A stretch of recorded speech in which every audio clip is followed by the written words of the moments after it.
Dr. Martell. Afternoon, Colonel. I trust I find you well, Doctor. Well, just as well I had to stop smoking in jail. How are you? Life gets no easier, I'm afraid. You're looking for sympathy, are you? But perhaps I am, rather, under the circumstances. Oh? What circumstances? Captain Foster Smythe. Ah. Captain Foster Smythe. And you thought I was difficult.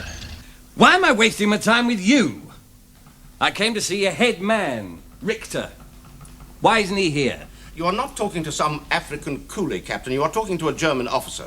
Forget that, and I have at my disposal some ways of reminding you. That's all right. Just you sitting there's enough.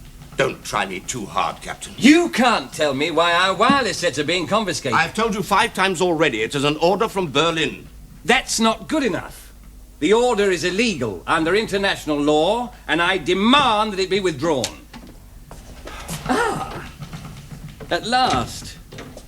My appointment with you was for 1400 hours, Colonel Richter. I am a busy man. So am I. But pray, don't apologize. Punctuality is the politeness of princes, after all, not military governors. I can give you 5 minutes, Captain Foster Smythe. How very kind. The Captain seems to think we should countermand our orders from OKW to call in all civilian radios. Impossible. The order is illegal. Is it indeed? I'm told that our wireless sets are being confiscated not as a punishment, but for military reasons under Article 53 of the Hague Convention. That is correct. What are the military reasons? I am not on intimate terms with the Chief of Staff of the High Command. He simply gives an order. It is my duty to carry it out. As a former military man, you should appreciate that. Article 53 is quite clear. It states all appliances adapted for transmission of news may be seized even if they belong to private individuals. Transmission of news, precisely. The article refers to wireless transmitters, not wireless receivers. Transmitting, receiving, where is the difference? Ah, if Article 53 had meant appliances for the reception of news, surely it would have said so. Captain, your hair splitting. I don't give a damn. I'm arguing for the people of this island, who have rights under the Hague Convention. You quote it at us when it suits you, and ignore it when it suits The us. sets will be handed in by noon tomorrow. Good afternoon. Will you pass my complaint to Berlin? No. In that case, I shall take this matter up with the Commander-in-Chief. Oh, do. Please do. I beg you, take this complaint to General Miller. He will eat you. Then I shall advise the population to ignore this illegal order. Do that, and I shall have the great pleasure of ordering your immediate arrest. This interview is now ended. Good day, Captain Foster Smythe. This matter is not ended. Good day, I Captain. assure you.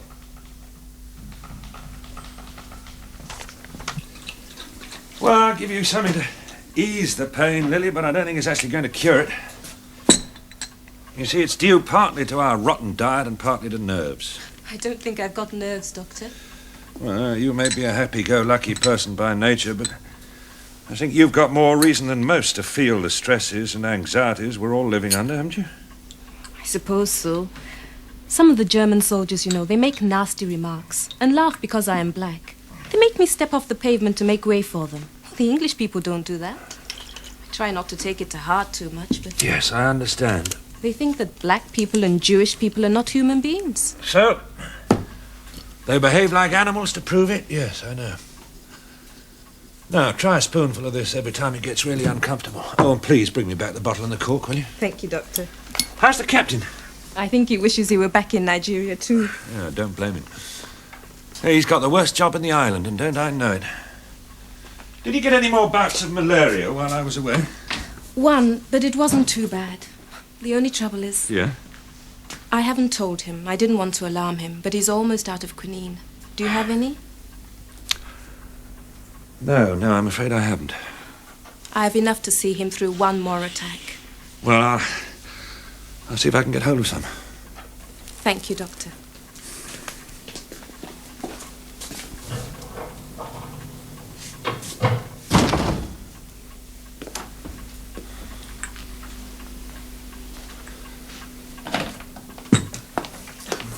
All finished?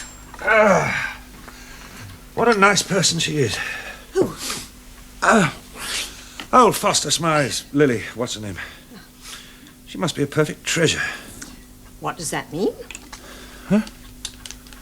Well, it means as a housekeeper, she must be an absolute gem. What did you think I meant? No. Come on, out with it. No, it's only gossip. I thought you'd have heard. Yes, well, there wasn't much gossip going the rounds in Shershmedy. Perhaps I missed it.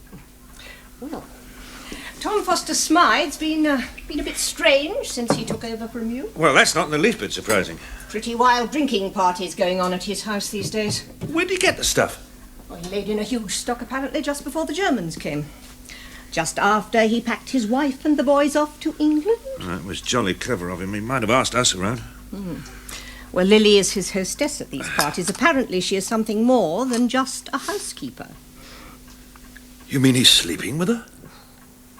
Lucky beggar. Philip, Well, what does it matter? he's married. Yeah, I never liked his wife much anyway. That is scarcely the point, Philip, and you know it. I think it's quite scandalous. Well, if it's true, but true or false, it's none of our business. I think he's a very unsuitable person to be representing us. He lets us down in front of the Germans. No, you're wrong, my dear. He's got the guts to try and stand up to them. Which is more than some of us have. Where did this happen?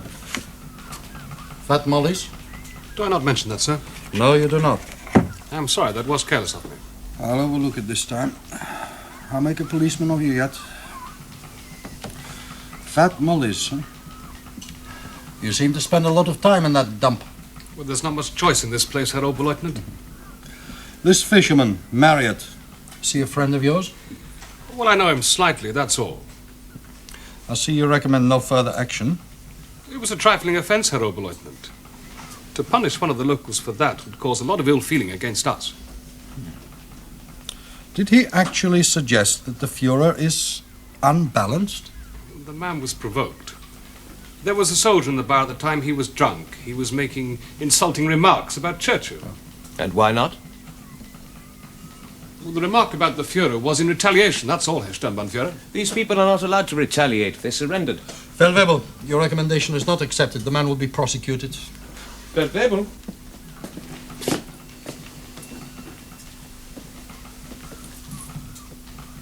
Why should you think it a trifling offence to insult the Fuhrer? Well, under the circumstances, There are no circumstances which can excuse such an insult. What is your name, Feldwebel? Hoffmann, Herr Sturmbannführer. This Feldwebel is one of my men. It is a matter for the police, not the SS. If this Feldwebel suggests that the islanders can insult the Fuhrer with impunity, then that is a matter for concern for every loyal German officer. His recommendation has not been accepted. Look, Hoffmann understands the English. He's lived amongst them for 10 years. He has an English wife. He speaks the language like an Englishman. Indeed.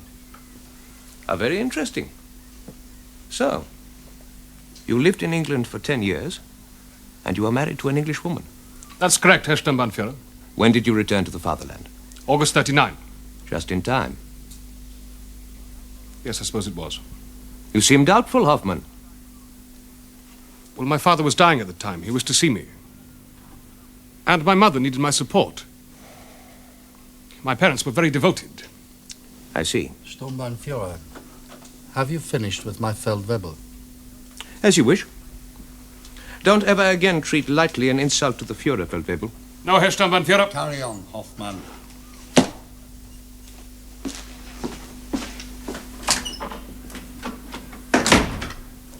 Where's his wife now?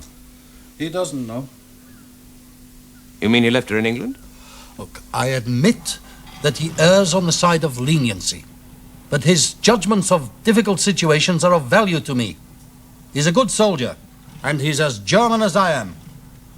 Or you. Is there anything you want, Captain? Not at the moment, thank you, Lily. You've been out. I went to see Dr. Mattel. What for? Nothing really. My tummy's been hurting lately. Indigestion, I guess. He said it was probably nerves. Nerves? You? I didn't really believe him either, but he gave me some medicine that should help. Oh, Mother Martell's mixture. Stiff gin will do you more good. Would you like to hear the early news? Nope.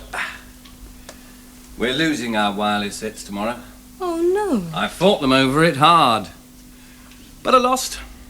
It's going to be miserable without a wireless. No news, no Tommy Handley and Itma. Don't worry. They're not having mine. Where shall we hide it?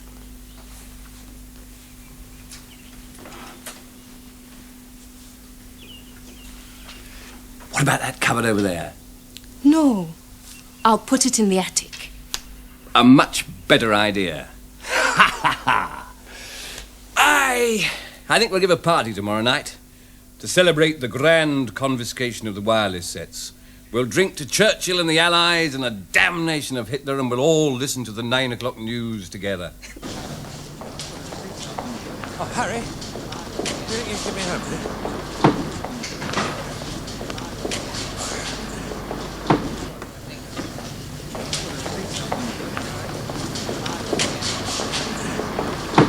Thanks very much. It's only heavy. A moment, please.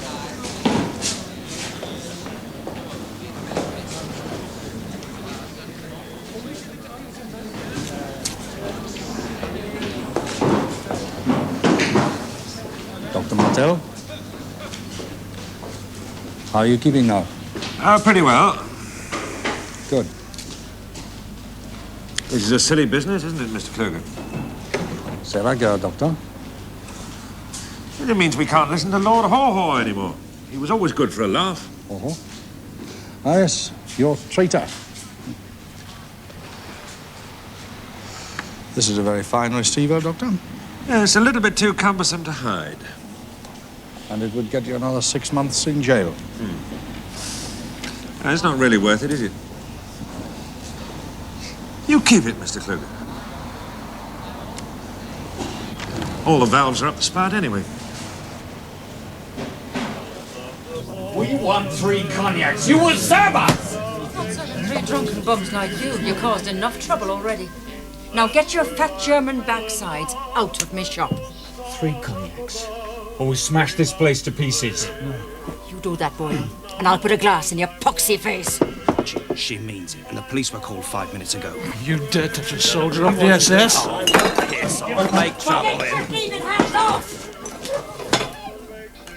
You hit my comrade.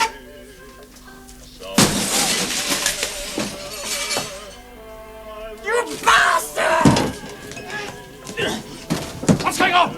These apes are trying to break me place up. This bitch won't serve German soldiers. I won't serve drunken animals. You're under arrest. Take these drunks back to the guardroom, charge them, lock them up for the night. Well, the devil.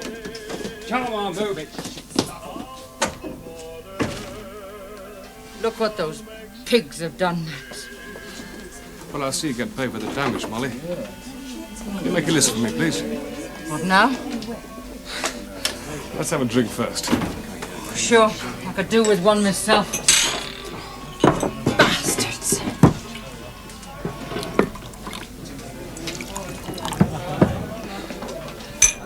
Cheers. Any news of my brother, Max? It's bad news, I'm afraid, Johnny. I tried to get it dropped. I think Kluger might have overlooked it, but unfortunately the SS Major was in the office at the time. He overheard us. An insult to the Fuhrer. Well, I couldn't argue against him, nor could Kluger. That would have been dangerous for us. So what's happened? He appears before a military court tomorrow. What'll they give him? 6 months. A year, more like, in a French prison. A year? For calling Hitler a bloody madman? Now, don't you go saying that. Even some of you Germans think he's a lunatic, don't I you? have no opinions. I think, I feel in my heart I keep silent. We'll get rid of that radio set somewhere. won't we? Yes, in a minute I've got something for you. That's not it. Keep the party going, Lil. Don't forget the news. Come on. Shut the door.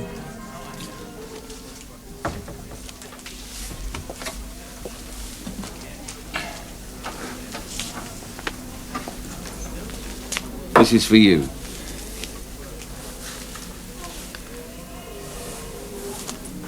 Take it. You need it. Where did Did you get it? Ask no questions. Black market? Listen, I don't think I Don't could be possibly... such a damn fool, man. That prison diet hasn't done you any good. Even I can see that. Take it and eat it yourself. I insist. But this is quite exceptionally kind of you. Oh, rubbish. Get Olive to make you a Yorkshire pudding to go with it. You got some flour? Yeah. If you need any fresh vegetables, just ask. Listen, I hope to be able to do a small favour for you in return. Oh, really? What's that? Well, Lily told me that you're almost out of quinine. I haven't got any either. Oh, God. The Germans might sell me some if I can get Richter to give his permission. Don't tell him it's for me. Well, he's not that vindictive. He hates my guts. You don't give him anything. I give him nothing. If you play ball with them, you're a collaborator. Well, you've got to play ball with them a bit, otherwise you get nothing. We're at war with them. Remember? Why should we give or get anything? Not even quinine tablets? You got me there. Listen, we can't fight them, Tom. We've got to live with them until... It is not collaboration to try to make life a little bit more bearable for all of us. It is, you know.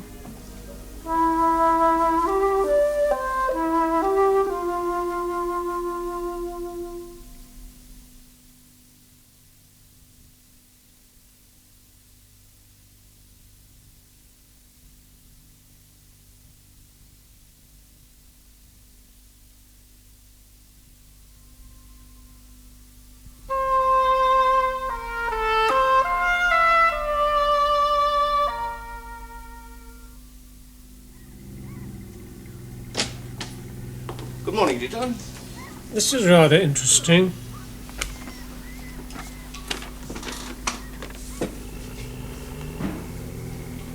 Anonymous. Ah, yes. Apparently Foster Smythe has been antagonizing his own people as well. That doesn't surprise me. What does surprise me is that a Britisher should denounce one of his own for possessing a wireless set. In Germany, sons have denounced their fathers to the Gestapo. Forgive me, Dieter, I have a court hearing. This action will have to be taken.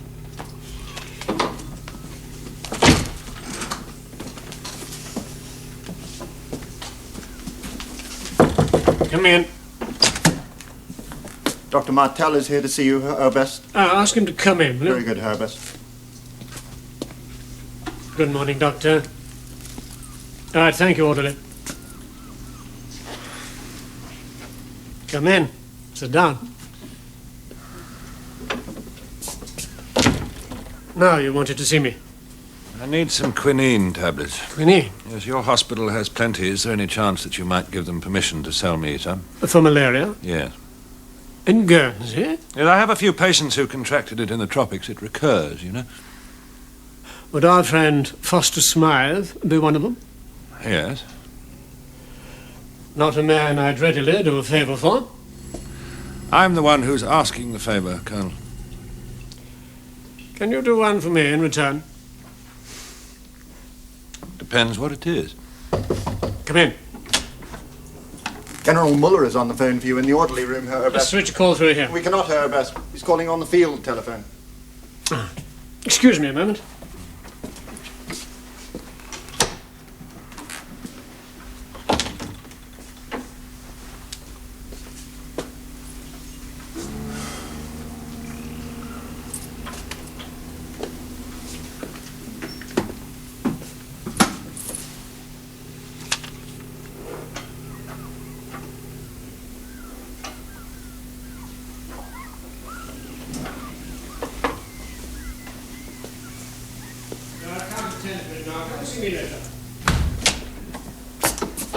Sorry, Doctor.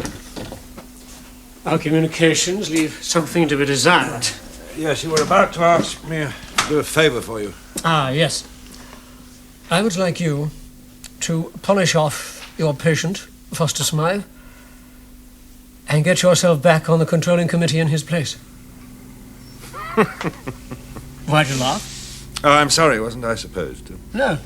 Don't you know the saying, a German joke is no laughing matter? You almost let me down. Very well.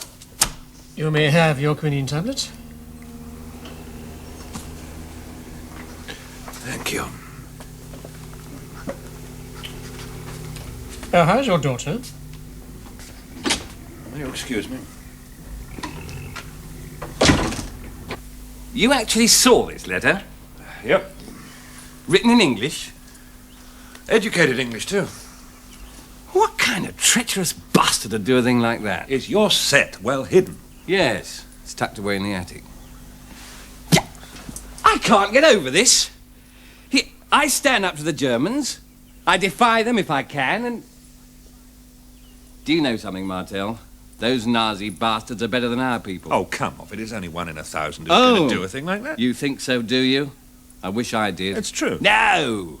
They don't want to stand up to the Germans. Makes life too difficult for them. All of them? Well, some of them. Do you blame them? Yes!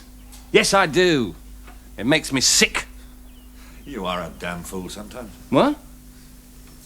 You're your own worst enemy. Oh? You're tactless and you're indiscreet. You've ruffled quite a few feelings in this island. Really? Too bad. I don't know why I chose to stay in this godforsaken place. Can I get you or Dr. Mattel anything to drink, Captain?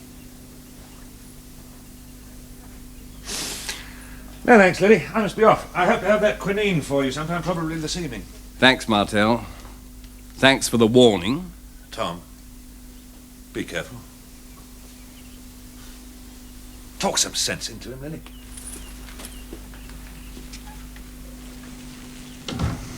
What's the matter? Oh. Nothing.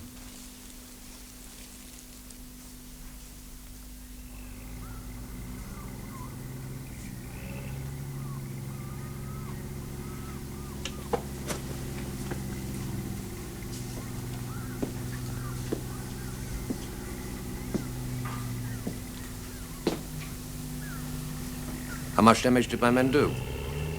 The list is attached to my report, Herr Sturmbannführer. It amounts to about £20. Sounds exorbitant. Did you check it? It is accurate, Herr Sturmbannführer.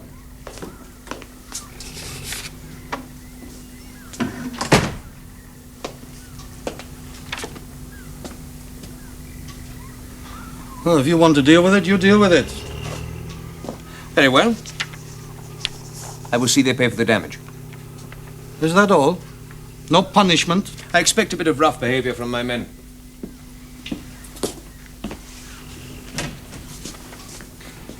May I make a suggestion, Herr Sturmbannführer? Yes, Feldwebel. As you know, it is extremely difficult for any proprietor to refuse to serve a German soldier. Now, your men have caused trouble in that bar before. Could you not simply put the bar out of bounds to the SS? It would make for good relations. I think not, Feldwebel. What Hoffman is getting at is that it is becoming increasingly difficult for decent German soldiers to use the place. My soldiers can go anywhere they like on this island. They are not second-class rabble like most of the troops here.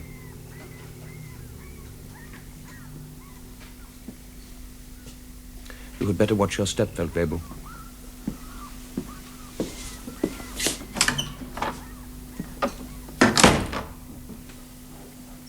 I think you better ignore it.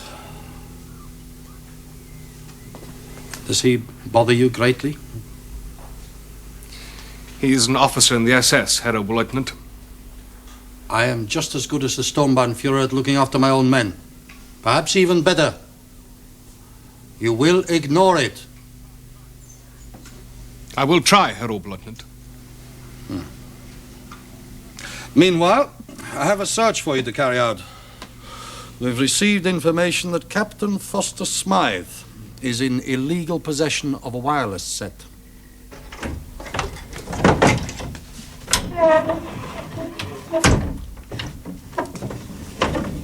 Torch.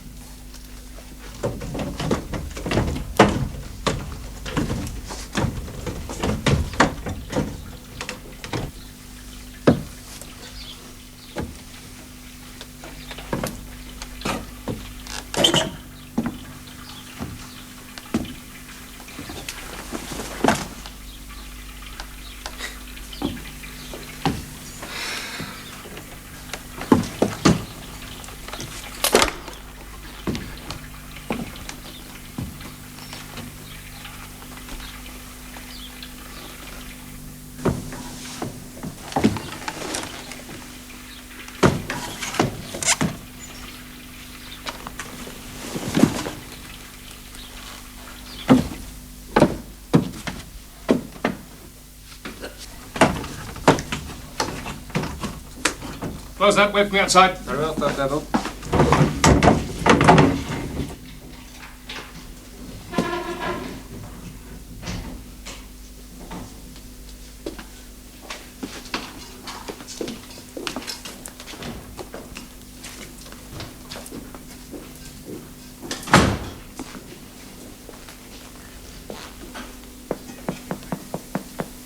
Any space under here?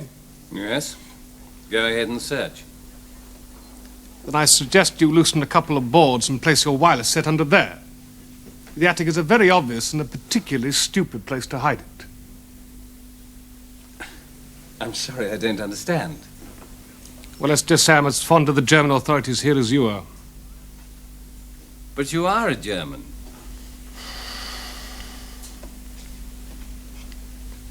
I'm afraid I don't know your name.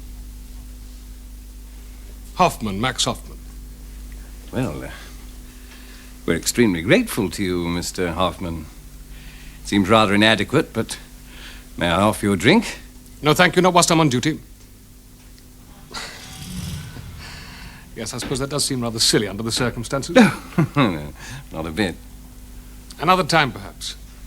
You can always find me in Fat Molly's bar. I shall make a point of it. It's not much of a place, but I feel at home there. Well, perhaps I better be going. Thank you again, Mr. Hoffman. Don't forget. There is no room to spare in this building. Come in. Why do you force me to tell you again? I don't suppose the Oberleutnant likes sharing an office, do you? No, Herr Oberst. But he does not continually complain. Now, Otto. Captain Foster Smythe's house has been searched. I have to report that nothing was found. So my troubles are not over, are they? No, Herr Oberst. Who carried out the search, Oberleutnant? A Feldwebel and 2 men. Who was the Feldwebel? Will that be all, Herr Oberst? It wasn't Hoffman by any chance, was it? Thank you, Otto. Thank you, Herr Commandant.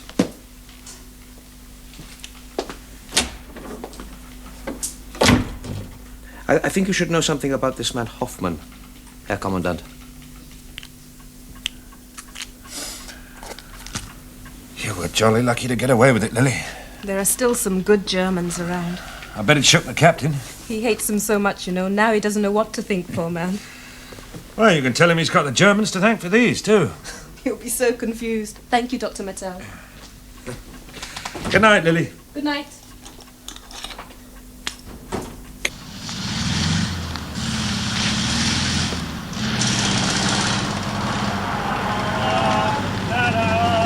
Hey, look! Woman! Got it, Evan. It's a nigger woman. What's a nigger woman doing here? Hear that, Fraulein Schwarzer? German tom-toms. Wait a minute. Let's have a look at you. We don't see coons in Germany anymore. Look, lads. It's real. It doesn't come off. Have you finished? We haven't begun. You're a very interesting biological specimen. We must investigate you further. Get in. Let me go! In. Let me go, you drunken trash! Trash? That nigger bitch called us trash?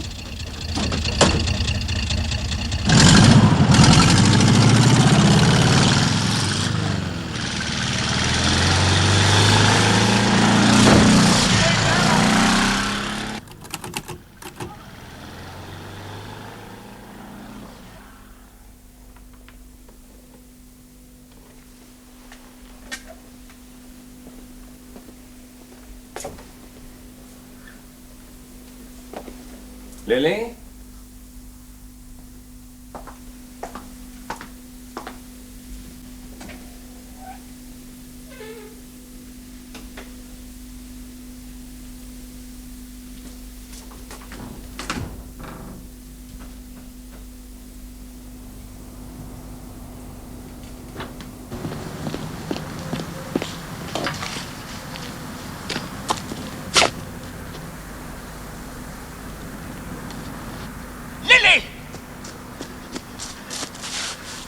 Lily! Did it on purpose.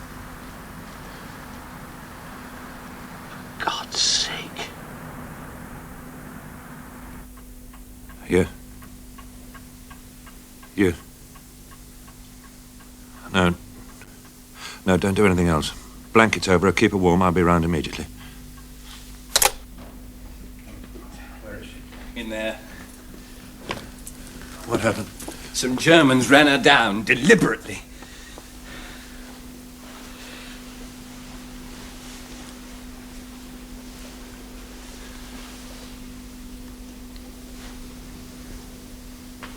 Lily, can you hear me?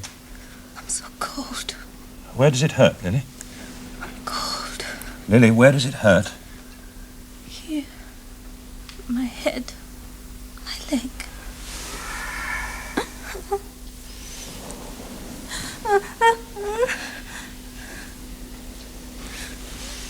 We must get her to hospital. They haven't any ambulances available. You've tried? Yes, before I rang you. The Germans might help.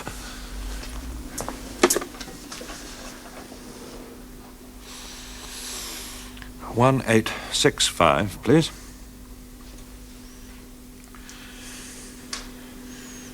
Hello. Dr. Martell here. Yes. Listen, I have a patient who has been badly injured by one of your vehicles. It seems it was a hit-and-run accident. It was no accident. We have no ambulances of our own available. I wonder, do you think you could possibly help us out with one? Yes, the address is 21 Larouette Lane. It's about half a mile outside St. Peter Port. Thank you. Pulse is very weak and irregular. Can't you do something? I think she's bleeding internally. It's a pity you had to move her. Yes? Thank you. Thank you very much. They're sending one. Lily, can you tell me what happened? Inun Dumi. Inun Romeo. What? She's speaking Nigerian. Lily? Lily, can you tell me what happened? 3 soldiers. In a sort of car. Yes? They stopped me. Yes? They were drunk. Called me a nigger. Tried to pull me into the car. What happened then, Lily? I ran. They drove after me. I ran. They drove straight into me. They did it on purpose. Lily, can you tell me what kind of a car it was? Tell me. Yes, Lil. Hold my hand.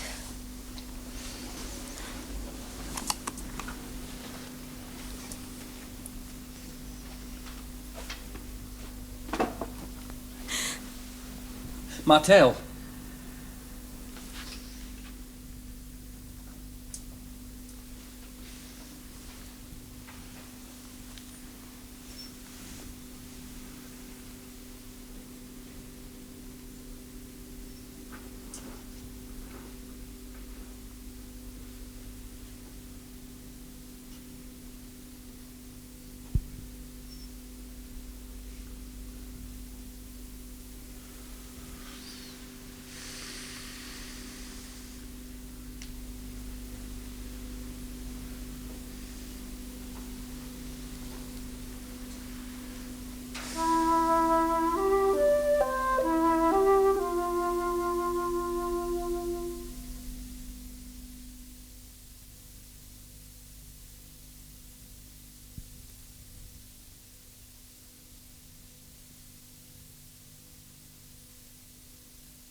Come in. Captain Foster Smythe, Hermia.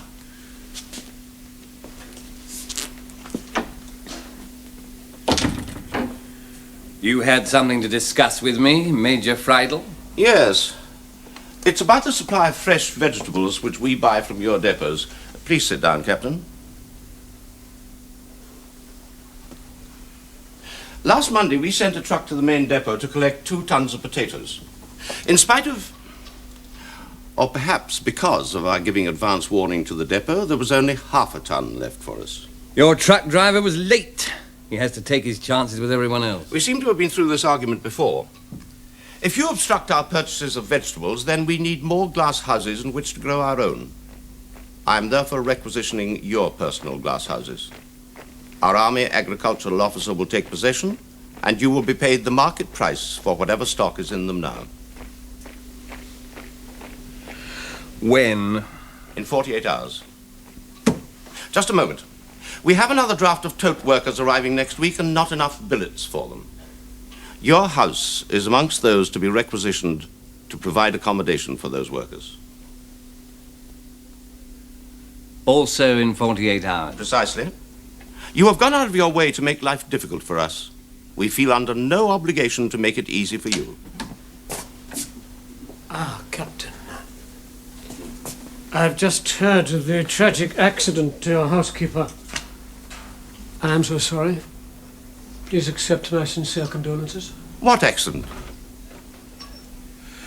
Well, gentlemen, you've deprived me of my living, kicked me out of my home, and murdered my housekeeper. If that's all for this morning, I'll take my leave of you. Murdered?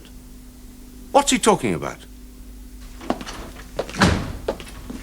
Captain Foster Smythe, we're inquiring into the death of your housekeeper, Miss Lily Admiller. You mean you're going to do something about it? We received a complaint from the island police that German soldiers were involved in the accident. We shall investigate that complaint. They murdered her. What makes you say that? She told me 3 soldiers in a car stopped her and tried to abduct her. When she broke free, they chased her and deliberately ran her down. You saw this? No. So you only have her story to go by? Ah.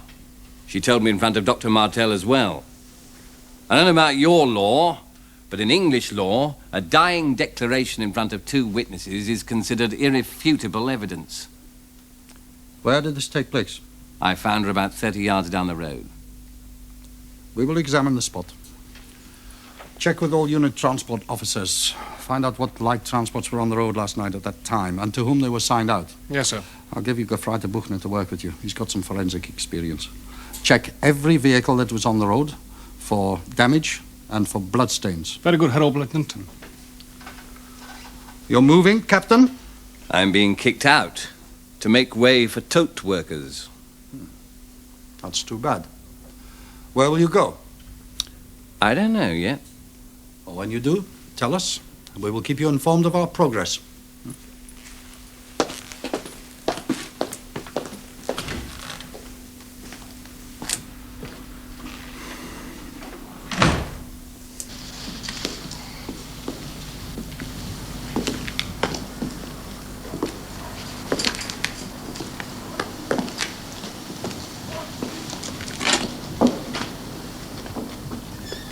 This one has recent damage to the near side wing, Max.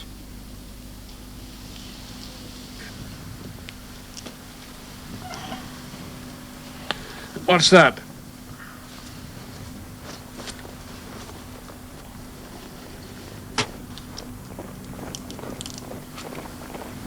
I'd say it was a blood stain.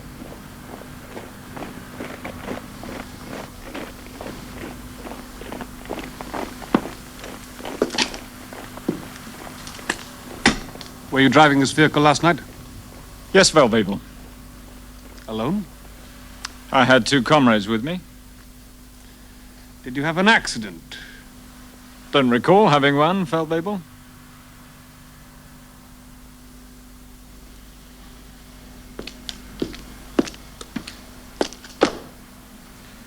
The Kulberwagen there has recent damage, and what appears to be some bloodstains on it, Herr Sturmbannführer. Indeed. You will have to drive it to headquarters for further examination. Indeed. Those are my orders, Herr Sturmbannführer. I will also require the names of the 2 men who were with the driver, whom I recognize as Soldaten Helmut. Do you intend to question them? That will be for Oberleutnant Kluger, Herr Sturmbannführer. Give him the name, Schmidt. Herr Sturmbannführer. You are beginning to annoy me. If any bloody sense, you'll turn a blind eye to this one. I would like the names. Soldaten Helmut, you stopped this woman and tried to drag her into your vehicle. I tried to persuade her to join us. Why? Just for a bit of fun. A bit of fun. Then she ran away. Yes. Yes, Oberleutnant. Yes, Herr Oberleutnant. Then you chased her and ran her down. Deliberately? No, she ran in front of us. I could not avoid her. It was an accident. Accident? If it was an accident, why did you not stop? Why should we? Why should you? She was a nigger. She called us trash. She was right. I would call you trash. Herr Oberleutnant. Silence! Murderous trash is what you are. And murder is what you will be charged with.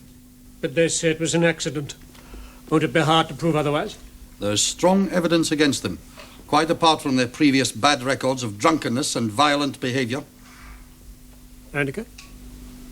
This case, Herr Oberst, was largely prepared by Feldwebel Hoffmann.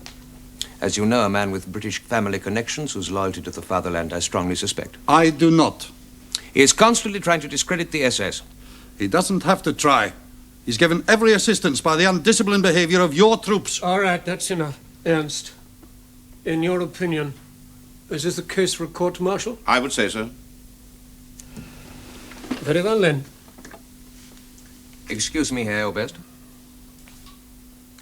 If any such action is taken against my men, I will go to Berlin and report in person to Reichsfuhrer Himmler.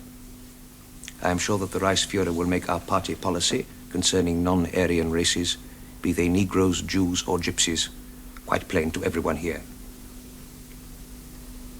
I trust I make myself absolutely clear. I think you do. And now you may go.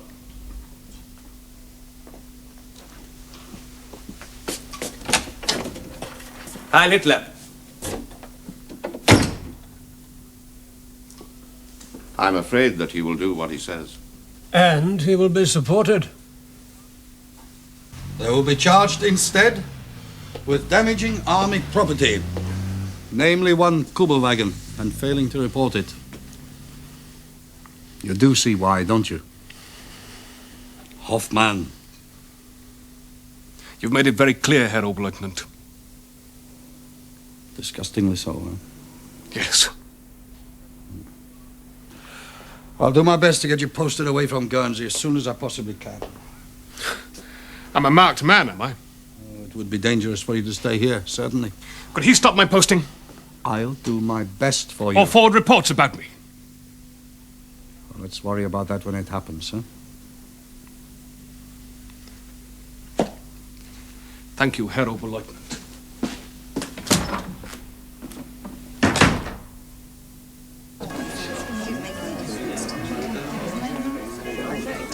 You're just plain scared of the SS. So am I. What'll happen to you? Something nasty. I wish to God I'd never left London. I'd be safe and sound inside a British internment camp instead. So, they can murder a sweet, gentle person like Lily and be charged with what? Damaging army property. Failing to report it, that's worse. A swine. I second that. Molly, same again. No. Let me. It's my turn. Johnny, one for you. Thanks, Max. Good.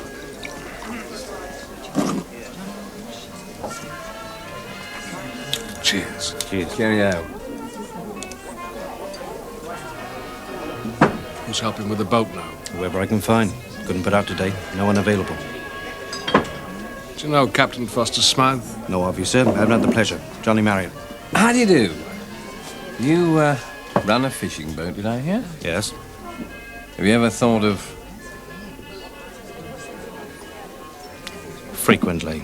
But you can't put to sea without a German soldier on board.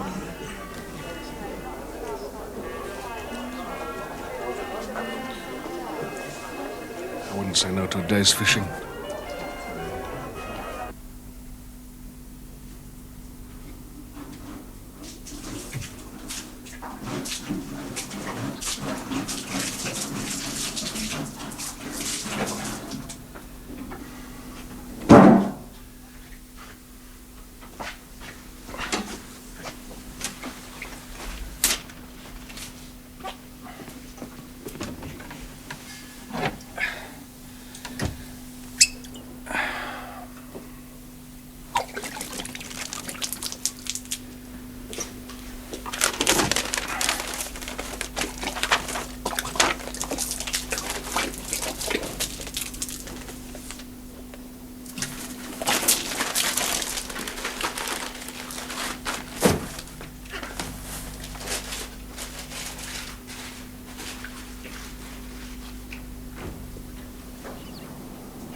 I'm departing in a blaze of glory.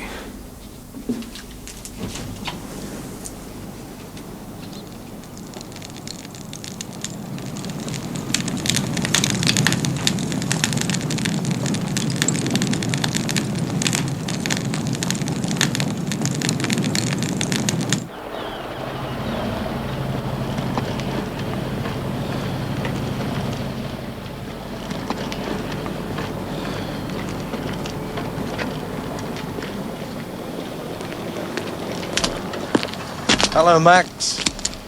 Where are you off to? I've got a day off, Otto, so I'm going fishing. I'll say nothing if you bring me back some. Half my catch. A deal. Where are you fishing today, Herr Marriott? Over towards Alderney. There's mackerel there. Right. A new crewman, I see.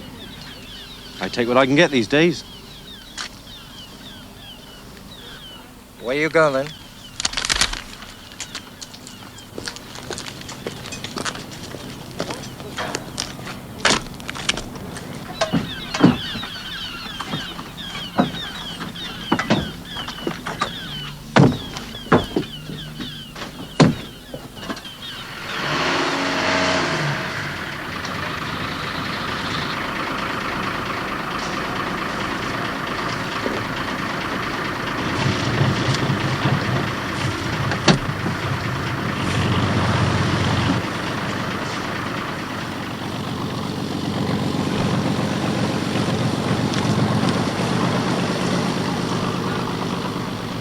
The house was completely gutted, Herr Major. It was set fire to deliberately, of course. Where is Foster Smythe? They escaped yesterday. The fishing boat that did not return. Foster Smythe was acting as crewman. How did they get past the harbour guard? Was there one of our men with them? Yes, Herr Oberst. I have to report it was my Feldwebel, Hoffman. He'd no business to be in the boat. You mean he was part of that plot? Apparently so. Frightened of Reinecker, was he? Very frightened, Herr Oberst. How long have they been missing? 20 hours. What? Well, they're no doubt in Weymouth by now. Well, you were right, Ernst. You said he'd overstep the mark sooner or later. Well, this wasn't quite how I'd seen him doing it. Though personally, I'm not too displeased he's gone. So now your troubles are over, Herr Oberst. Hmm? Though it may be a case of the devil you know. His successor may be even worse. Impossible. There is one devil we know. What do you mean, Martel? He'd never do it. Would he? Ask him. Well, in any case, Müller would never consent to it. As Kluger said. The devil you know.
Well, no, not exactly, John, but I rather think I can guess, and the answer's no. Oh.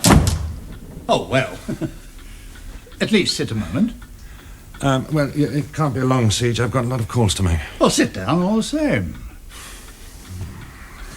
You must have realised that we now have a vacancy on the controlling committee. Hadn't occurred to me. In the area of public health. All I can do is to wish you well. Oh. Well, I rather hoped you'd do a little more than that. All right. All right, I wish you very well. Would you consider rejoining us? No. Have you thought about it? Yeah. Of course I have. Now listen, John, regardless of what I want, and don't get me wrong, I do not want that responsibility again, do you think the Germans would be interested in me for one moment? Of course they wouldn't. I'm not convinced of that. Well, I am, and just to leave you in no doubt at all, I am not interested. Oh, that sounds decisive. It is decisive. Final, absolute, and emphatic. If somewhat overwrought. That's how I feel. Apart from which, you mean it. Apart from which, as you say, yes, I mean it.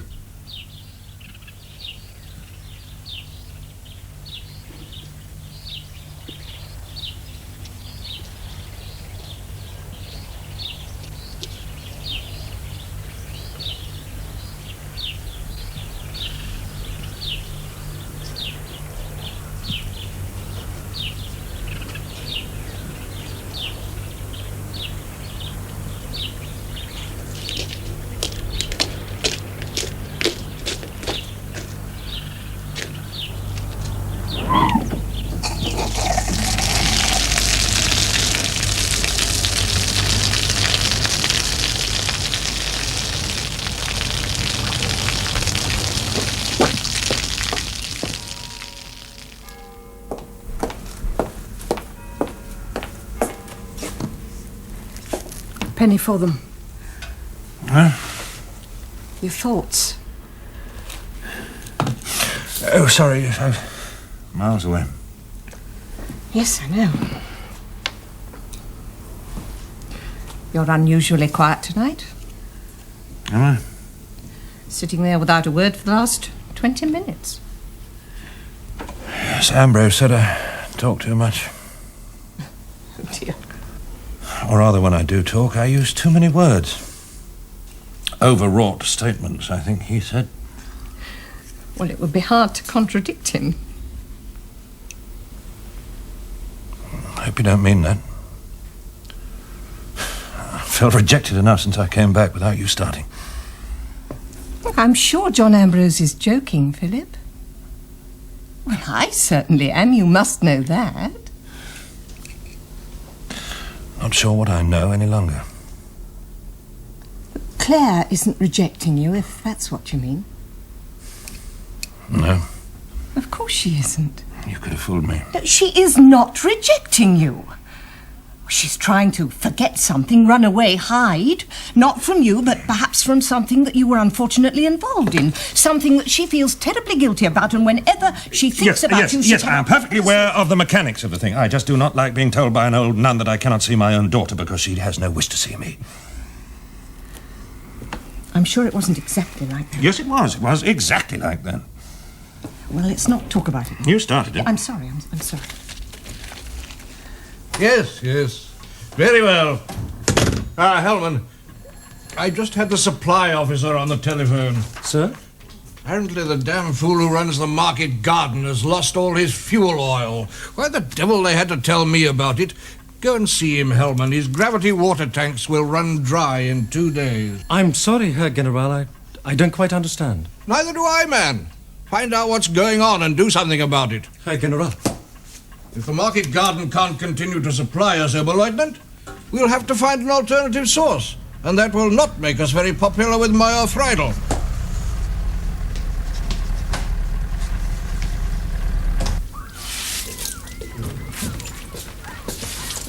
Surgery over. Yeah. Many calls? Half a dozen.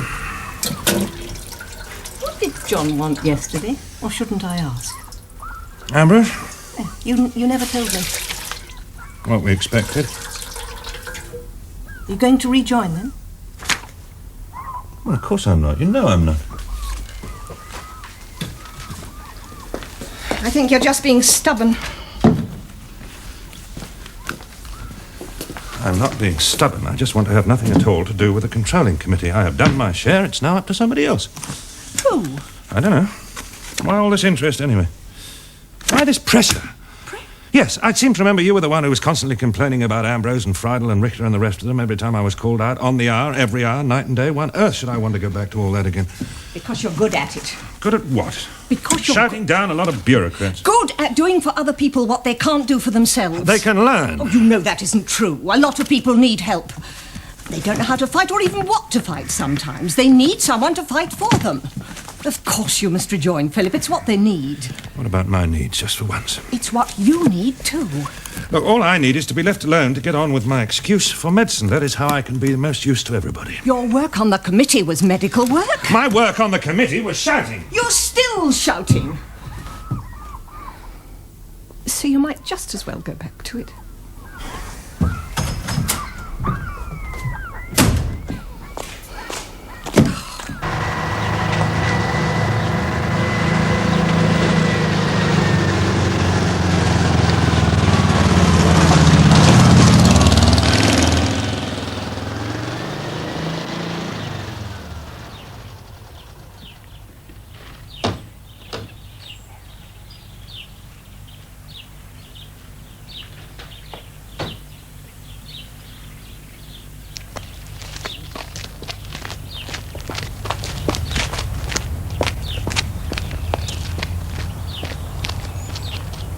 But, Mr. Ambrose, the vacancy on the committee is in the area of public health. I am well aware of that, Colonel. Have any of these people a medical qualification? James Cosgrove worked in the health department offices at one time, some years ago. Another bureaucrat, you mean? Yeah, well, that is something we should avoid if we can.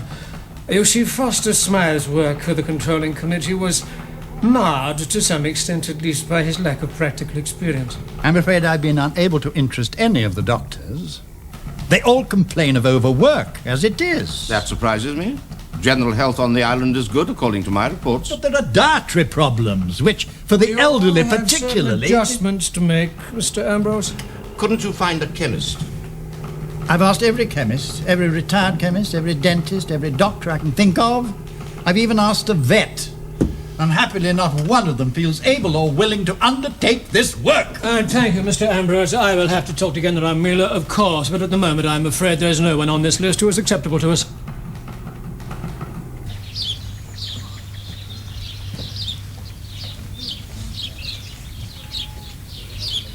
Yes.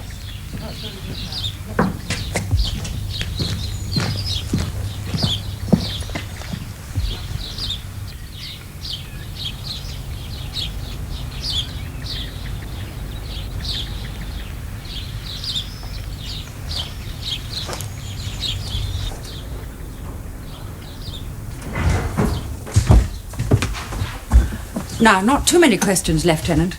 My husband's not been very well recently. George, this is Lieutenant Hellman. He's come to see you about the diesel. Mr. Trenet, have you any idea who did this? None at all. Could have been anyone. We're not particularly popular. Why is that, sir? Jealousy. Our neighbours resent what we do here. You grow food. What is there to resent? We grow it for you. Exclusively. But if you didn't, then we would have to take at least something of what they grow. We provide you with food. We also make a profit. That's what they don't like. The islanders think that you should get your supplies from elsewhere, from France maybe, but not from here. And this is a cause for resentment, that you supply men with food? Lieutenant, it's perfectly simple to understand. You provide me with fertilizer, which other people find it difficult to obtain.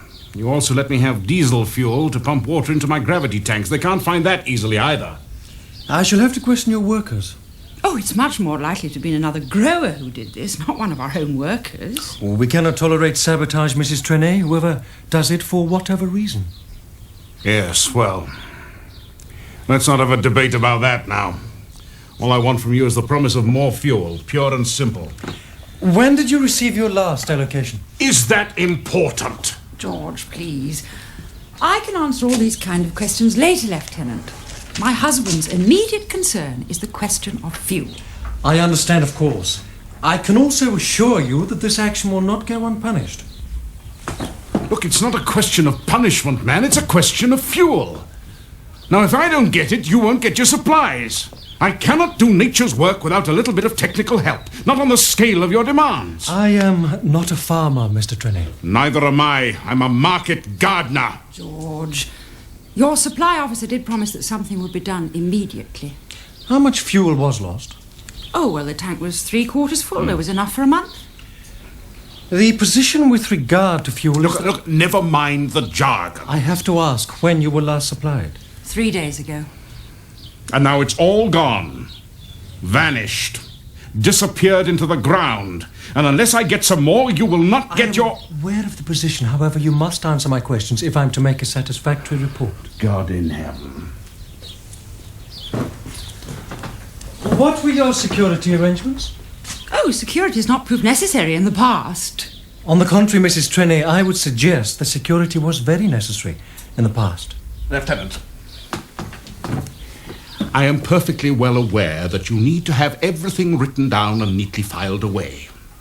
I am well aware of the advantages of having an efficient system. They have been explained to me time and time again and at considerable length. But, and please write this down so that your Major General Muller fully appreciates the Herr General has given me the responsibility of dealing with this matter. I shall, of course, keep him as informed as is necessary. Then please inform him that unless I get fuel for my pumps, there will be no watering, except what we can manage by hand. And I can tell you now that however many men you may draft to assist me, it will not be possible for me to provide you with 1/4 of the vegetables that you require. Not possible, Oberleutnant. Impossible, totally. We did try to make this clear on the telephone. If the local people are short of fuel, why didn't they steal the diesel rather than waste it? Look, it's not a question of stealing fuel. It's a question of... It would not have been easy to steal, Lieutenant. Filling cans being seen all over the place, far too dangerous and obvious. But it was relatively simple, just to turn on the valve as you saw. Man would only have to wait for the right moment. Which would have been when? Oh, early evening, when everybody had gone home for the day. You suspect then the valve was opened early last evening? Yes. I must make a report of all the facts. Or as many as we can invent. My husband's illness makes him tired and irritable. You must forgive him. We do not know when exactly it happened, in fact.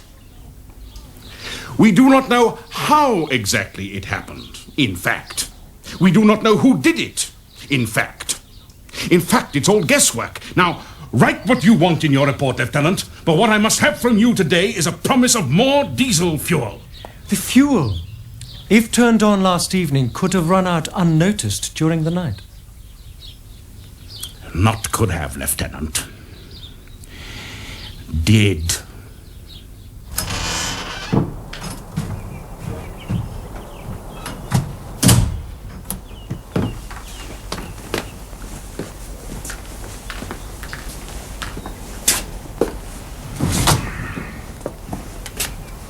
Apart from anything Don't else... start again, Philip. You said quite enough about that this morning.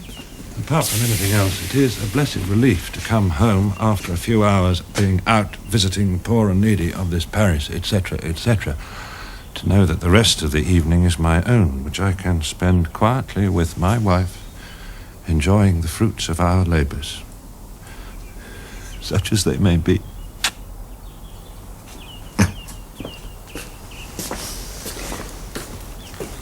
There was a call. What?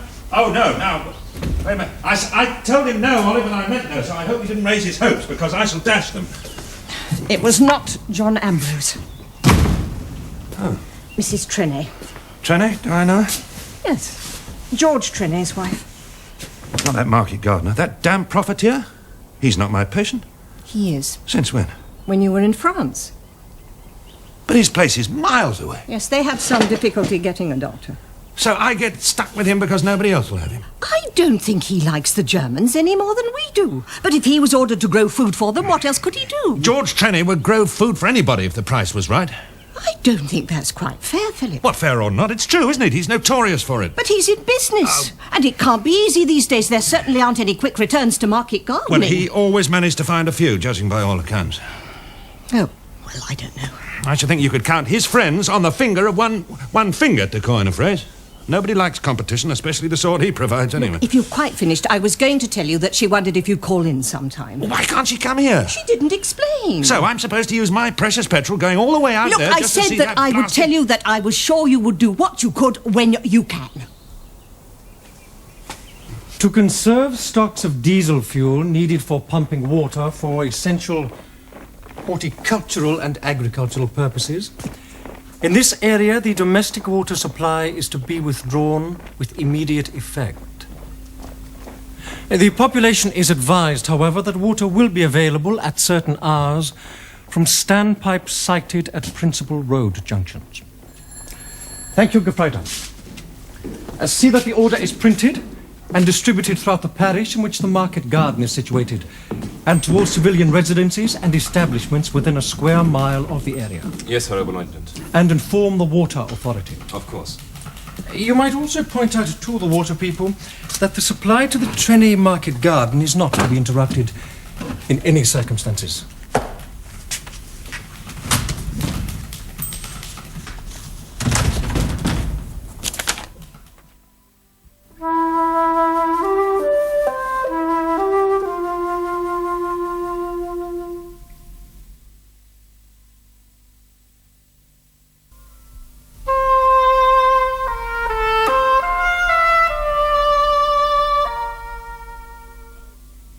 You'll have to advise me, Dieter. I know none of these people. And it really is your province, not mine. In fact, sir, it is Major Freidler's. Yes, of course. He is the one that has to work with the civilian population. Nevertheless, I would be glad of your approval. And of your recommendation for the final decision. The problem, sir, with that list is that not one name on it is acceptable to either of us. Why not? Because the vacancy is in the area of public health. And none of these men is medically qualified? Oh, not one, sir. Is that essential? I have come to that conclusion, yes, sir. You mean you would prefer it to be so? Most certainly. Foster Smythe was not medically qualified, surely? No, but he had vague leanings in that direction.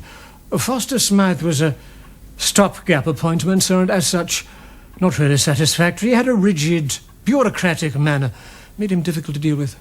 And we already have enough blind bureaucrats. Is that a question or a statement, sir? Thank you. So, what do you propose? Leave the vacancy open? Well, that is one possibility, of course, although I have asked the secretary of the controlling committee... John Ambrose? Yes, sir, I have asked him to try and find a more suitable name. There is, of course, one man who qualifies. Dr. Philip Martell. Martell? Foster Smythe's predecessor, Yes, sir. I'm not forgotten, Richter. I'm surprised you should put his name forward under the circumstances. But he was committed on technicality. Yes, I remember very clearly. And you still have a high regard for him, I gather. Well, in my view, he is the right man for the job. He has an energy that the islanders need. Even though it gets in your way from time to time. It is very easy for us, sir, being the occupying power, to neglect our basic duties. Oh, not out of malice, of course, or any evil intention, simply ignorance, lack of information. And mindful, as you are, of Berlin's wish that we should make a good impression here. Oh, mindful of that, of course, sir, but also simple humanitarian principles. So you're asking me if I would have any objection to the reappointment of Martell? Well, I would be glad to know that you did not disapprove. Unfortunately, knowing the man as I do, I suspect he will refuse. On the grounds that we did him an injustice? Oh, no. I think he recognized my position at the time. I had no alternative. It's simply that he's an impatient man, or was. Then why? He always appeared to enjoy his battle against regulations and orders, but he seems now to have been subdued by prison life. He may have lost his relish for a fight. I doubt that, Dieter. Anyway, if you want to ask him, ask him. And if he agreed, you would have no objection? If he's the right man for you and Friedel, how could I possibly object?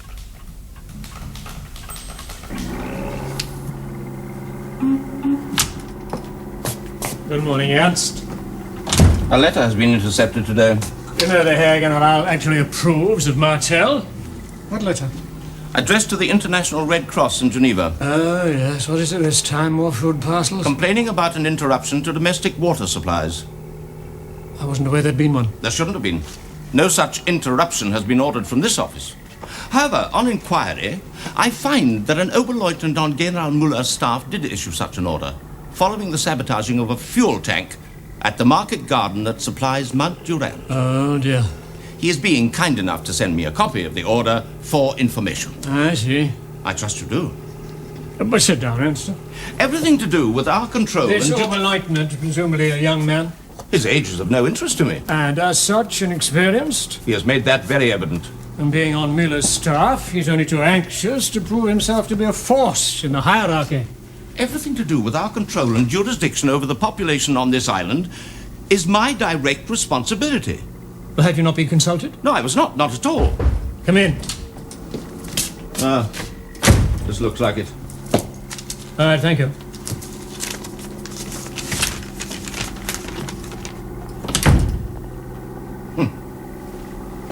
The population is advised, however, that water will be available at certain hours from standpipes sited at principal road junctions. Does he explain the reasons for the order? Not in any detail.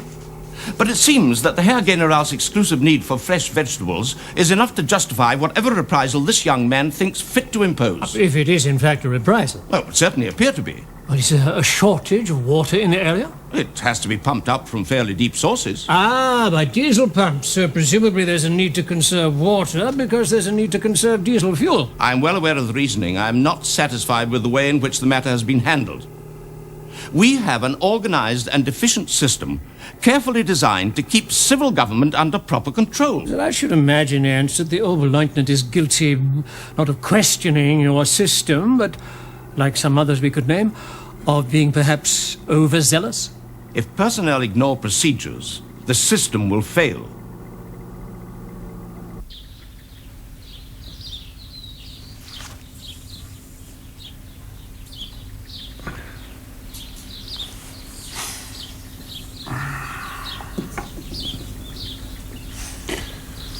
When was this previously diagnosed? About 5 or 6 years ago, Doctor. I just need a few pills, that's all. Angina isn't serious. If it is angina. Look, I know what it is, Martel. I've had it before. Well, there was very little need to send for me then, was there? Please excuse my husband, Doctor. He has been rather irritable lately. Yes, it may or may not be angina. It may or may not be serious. I shall need to see you again. Hear what your reaction has been to these pills I'm prescribing. If they're available. Available? They may not be. Those of us who aren't in the good books of the authorities do have to put... I resent that remark, Martel. We were told to do the work we do, not asked. Yes, I was about to say that those of us who can't expect any favours from the authorities, and that includes most of us, do have to put up with a certain amount of shortages, and that includes medical supplies. Well, there must be alternatives. If not one pill, then another. Yes, we can but hope the chemist will have it. But surely, we may be lucky. Our need for heart medicines has declined remarkably over the last couple of years, largely because people have been living less well. They haven't therefore found themselves in your husband's state. My health has got nothing to do with the way that we live. As I told you, he was ill 5 years ago before the war. Of course, the market garden wasn't so successful. Yes, many people were ill in the same way 5 years ago, even 3, but now they've lost weight. They don't eat and drink so much, and they're better off for it. I don't see why I should starve myself to death when I can afford to eat decently. I'm not suggesting you should, just that a slightly more reasonable diet and a good deal of rest might be what you need. Rest? You can't rest with a place like this to run. And you have staff, don't you? Oh, yes, the Germans send some local people in. Yes, they send in a great deal of paperwork as well. Surprised me. Well, it's up to you, Mr. Tenney. Try to take it easy if you can. Get rid of some of that weight. A short walk now and again might help. Walk? Yes, there's too much strain on your heart, you see. You're carrying around too much weight. Just a couple of turns round the garden. I'll come and see you again in a couple of days.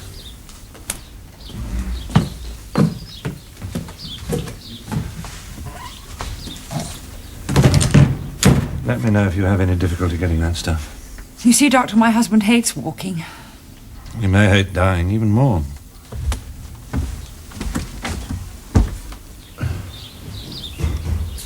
Yes, apparently some unknown person, presumably from the neighbourhood, deliberately sabotaged the fuel supplies to the market garden because the man who owns the place grows produce exclusively for Mount Durand. So it was a reprisal, and not a necessary economy. As I understand it. Although, of course, diesel fuel is difficult to obtain. The order should not have been issued in this manner. Well, not without prior consultation with the Feldcommander, too. Precisely. In that case, Ernst, we must ask the Oberleutnant for an official apology, if only to show our hand. I think we should do more than that, Dieter. I believe we should demand that the order be rescinded. Oh, I very much doubt if we can even ask for a reversal, let alone demand one.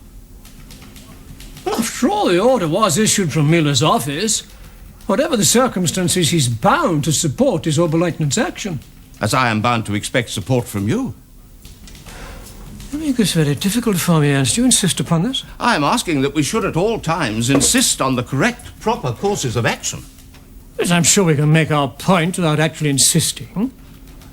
But it's the first time it's happened, in quite this way. By making the position clear now, we would ensure it couldn't happen again. Yes, well, I'm more concerned with the implications in this intercepted letter from the Red Cross. Well, it doesn't threaten our administration as this order does. Oh, I disagree. Well, the letter was intercepted.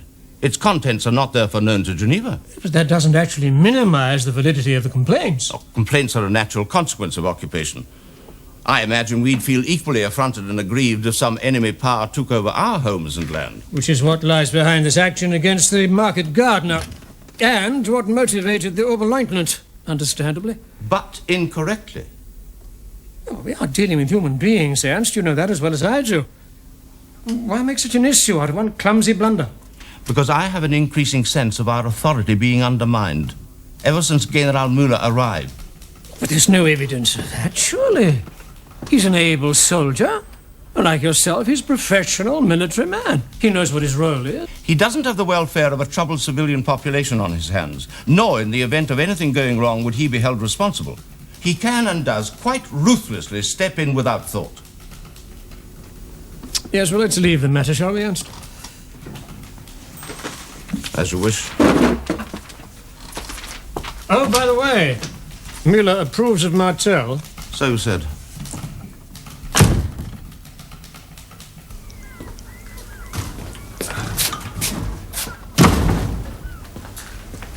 Is George Trenet really ill? Oh, possibly. Ironic, isn't it? What? That someone who has practically everything he wants. Oh, should yeah, I become know. ill I when said we- the same thing to him myself. It's a fact of life, though people hate you for saying it, but our general standard of health stands a far better chance of being maintained with all this boring old roughage than it ever did when we had all the luxuries imaginable. Thick cream, Decent brandy, pork, butter. camembert. Oh, you're making me feel as though I'm missing something. You are. Well, I'm still better off physically without it. Mentally? Oh, well, that's not an area I know much about. True. No, I suppose it's true to say that you do have to feel better mentally in order to feel better off physically. Still, a little of what you fancy. Yeah. Fact remains, though, that old Trenet's been living far too well. Probably still is. At least the Germans did that for us. What? What denied us the disadvantages of the good life? Well, I shan't be all that unhappy to see them come back. If they ever do. Well, of course they will, one day. Hope you're right. I'll tell you one thing. This stuff is a damn sight better than stale black bread and water twice a day. As long as you think of something delicious while you're eating it. Stilton. Port. Mr. Ambrose, this order has been made. It is now in force. Moreover, the situation has been aggravated by an attempt to inform the Red Cross of the matter and so turn the whole thing into an incident, out of all proportion to the facts. The committee does not share that opinion. Then, with all due respect, the committee is misguided. Colonel, we don't think you realise the seriousness of this order. Mr. Ambrose, I assure you I do. There are, I believe, certain medical implications. Oh? In our opinion. And what are these certain medical implications? We haven't had the opportunity to discuss them. Or do you intend to discuss them when you next meet? Unless, before then, that order is withdrawn. You will be faced with something of a problem, will you not? You have no one to advise you on these certain medical implications, no professional medical opinion to call upon? No, because you refused to accept any of the names on the proposed list. Because none of them were satisfactory, Mr. Ambrose, which is why I've asked you to come here again. Well, I intended to come in any event in view of this development. Yes, you see, this order has created a peculiarly intractable problem. Oh, yes, since it came from General Muller's headquarters, presumably. Civilian matters, Mr. Ambrose, under normal circumstances, come under the direct control of this office. In particular, as you well know, they are in the hands of Major Friedel. However, as you point out, this ban was issued from Mount Durand and was, to some extent, justified. Now, just a moment, I am Colonel. therefore certain that General Müller would not be prepared to reverse the order unless there was some genuine medical argument in favour of doing so. Oh, I see. So the playing of your internal political games comes before the welfare of the civilian population. There are two courses open to us. Either I approach the Herr General in person, only to be refused, which would end the matter once and for all, or we lay the problem at the door of Dr. Martel. Well, I am only too willing to work with him again, and I know that his name is acceptable to the German military staff, both here and at Mount Durand. Well, you surprise me. Well, then? Well, I have to tell you that a few days ago I did broach the subject to him, not knowing what your reaction would be, but to sound out his own. And his response was emphatically negative. Not unexpectedly. Which rather exhausts your two courses. There is a third. Oh? Try him again. No, he won't be persuaded. Don't invite him to rejoin the committee. Don't even mention the committee. Simply let him know, indirectly if you wish, of the existence of that order. Colonel Richter, I'd always looked upon you as a straightforward man. First and foremost, Mr. Ambrose, I'm a pragmatist. Your doctor, on the other hand, is very straightforward and very predictable. And what do you predict his reaction will be? I think he may well explode. To your advantage? Oh, I would have said in the end, to the advantage of the islanders.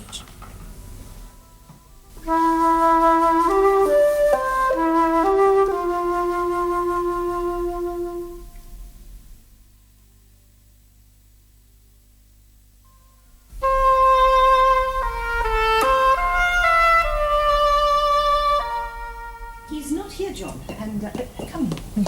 And I really couldn't tell you where he is. Or how long he'll be. No, though I'm hoping not too long. I have a delicious dinner waiting for him. A what? Well, it's a joke, really. We were talking about all the things that we were missing last night. Still, it makes a good dream. Mm-hmm. Will you wait? Well, if you don't mind, for a few minutes anyway. Oh, sit down, I do. Thank you. Oh, by the way, tell me, how's your daughter? Is she getting on all right? Claire? Well, the nuns are doing what they can for her. Not that there's very much to... No, I think it's time more than anything else, but they're being very kind. What does Philip think of her? Well, he doesn't, I'm afraid. She won't see him. Oh, do forgive me. I'd no idea it was like that. Why should you have? But it hasn't helped him to get back on his feet again. She blames him in some way, does she? John, I don't know what she does. I really don't. Nobody understands what's going on in that poor old head of hers, least of all herself. But I'm convinced that when she says no to seeing her father, she really wants to say yes. It's just time. Anyway, you've come to ask Philip to rejoin the committee, have you? He told you, did he? Yes, he told me, all right. He also told me his answer. I wish he would, though. Well, yes. As a matter of fact, although he doesn't know it, there are quite a number of people who wish he would. Well, perhaps it would help him if you told him so. No, I think not. Anyway, I'm not here on that business. No, at least, it's a different matter. I think he used to... I was going to say enjoy, but that's the wrong word because there's nothing to enjoy about all this, is there? I think he did get something out of tussling and winning. Not always winning. Well, tussling and trying. I hated it at the time, but there's no doubt he was a livelier, more enthusiastic and more energetic man when he was on the committee. Yes, well, prison May have done that to him. Partly that, partly Claire. He's frustrated. He's a fighter, and without a fight, he'll get worse. Oh, no. Now, surely not. Well, I'm exaggerating, I suppose, but he is changed. And battling with pedants and bureaucrats. Particularly German pedants and bureaucrats. Well, it certainly kept him going. Curiously enough, I rather think they enjoyed battling with him. Really? We're in here, Philip.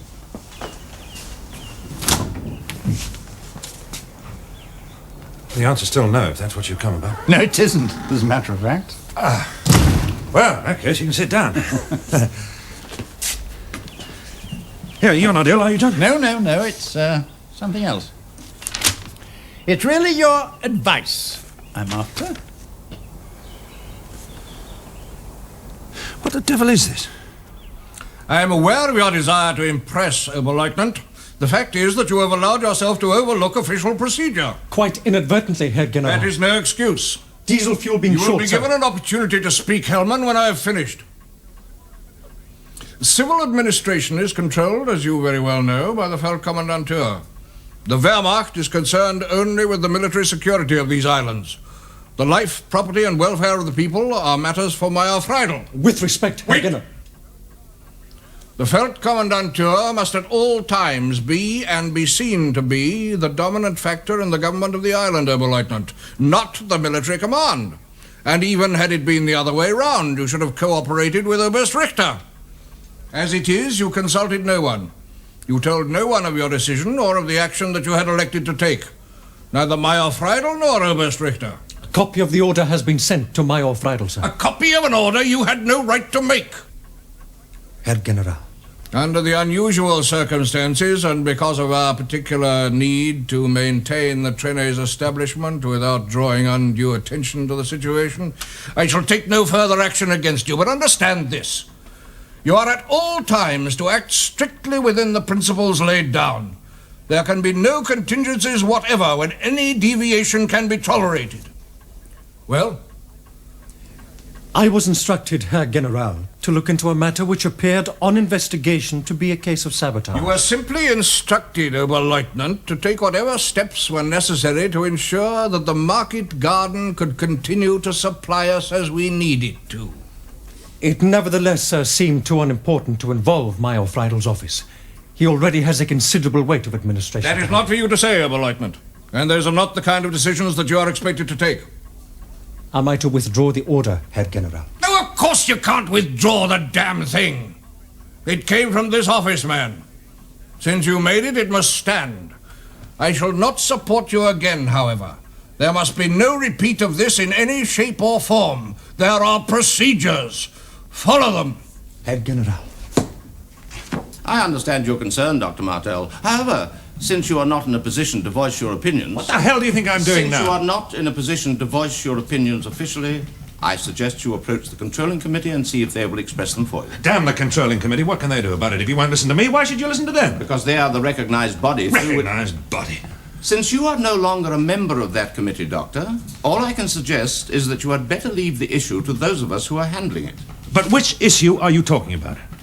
Are you talking about the general question of domestic water, or the particular question of the risks to public health that this order of yours has raised? Dr. Martel, I have already told you, I cannot listen to your complaints unless they are officially presented through the proper machinery established for the purpose. I suggest, therefore, that you...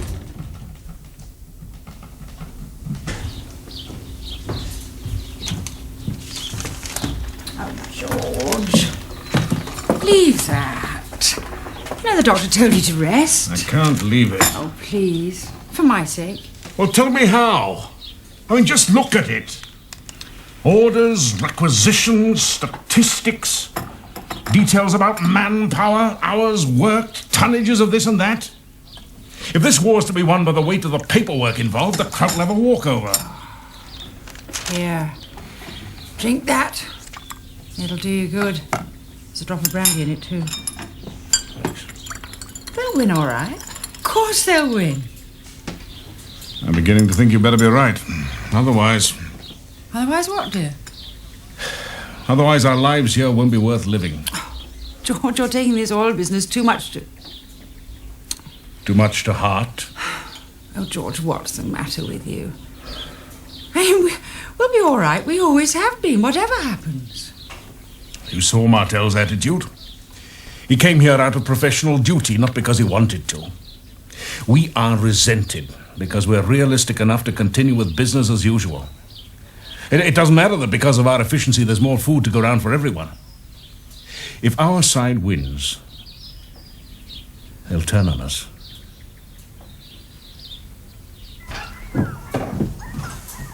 Who's it from? Richter. Richter? Yeah. Oh, what's he doing writing to you? Oh, he says that Friedel has told him of my visit, but there is nothing he can add to what I was told then. Although he understands the nature of my criticisms.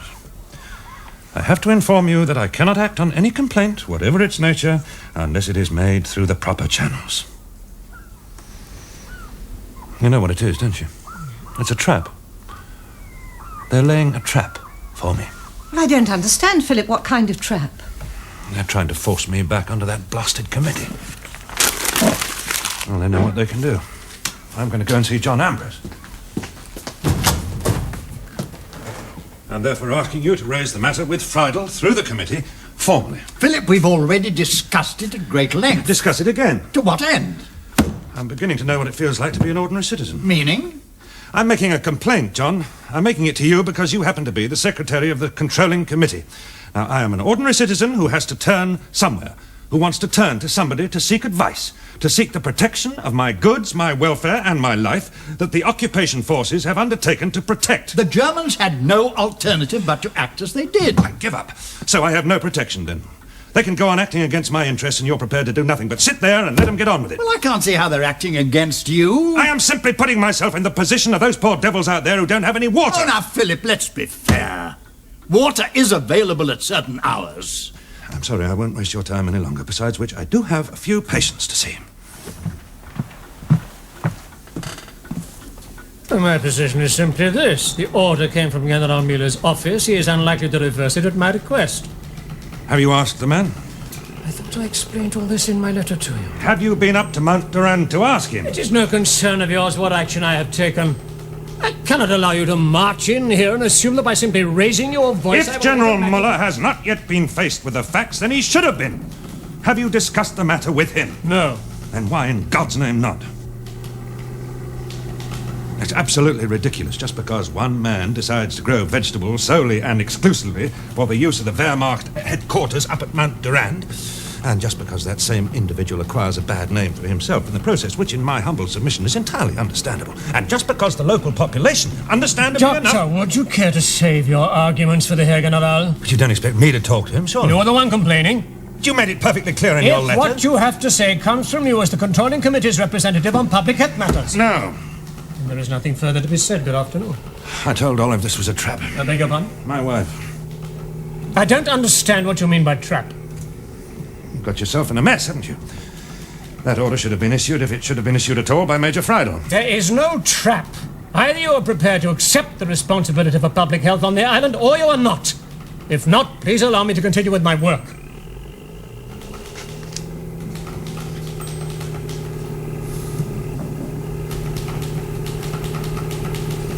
Can I use your telephone? Yes, he phoned me from Richter's office about half an hour ago. Told me to tell you that he'd been late home. Richter? Yes. Does that mean he that... came to see me this afternoon about this water business. Sit down. Thank you very much. Well, I told him deliberately that the committee was powerless, that we simply have not got the experience to put forward a convincing argument. So, he charged off... Like an enraged bull elephant? Something like that, yes. And went straight to Richter? Well, presumably, but that wasn't the impression he gave me. I was simply told he had more patients to see. Which he has. There's a great list of them piling up. Oh, never mind. Still, he's the man we all want. So he is going to join? Well, I'm not quite sure. I mean, all he did, he shouted something about going to Mount Durand to see General Müller because, as he put it, there wasn't another competent person available to do so. So I suppose yes. Yes, he has rejoined us. Good. All right, well, let's overlook for a moment the simple question of convenience. Let's worry about cooking and drinking and washing. After all, people can and do survive the most dreadful privations. And if a few aging islanders succumb to the ordeal of having to trudge half a mile or so with a bowl full of water, does it really matter? If the effort kills them, there'll be fewer mouths to feed. Emotive arguments, Dr. Martell, do not influence me. No, I didn't expect they would, General. However, I do think you should have given just a moment's consideration. You are something of a Daniel, Doctor. It's not surprising that you find yourself in trouble with the authorities from time to time. I do not seek trouble, General. But is this, then, a mood of reconciliation?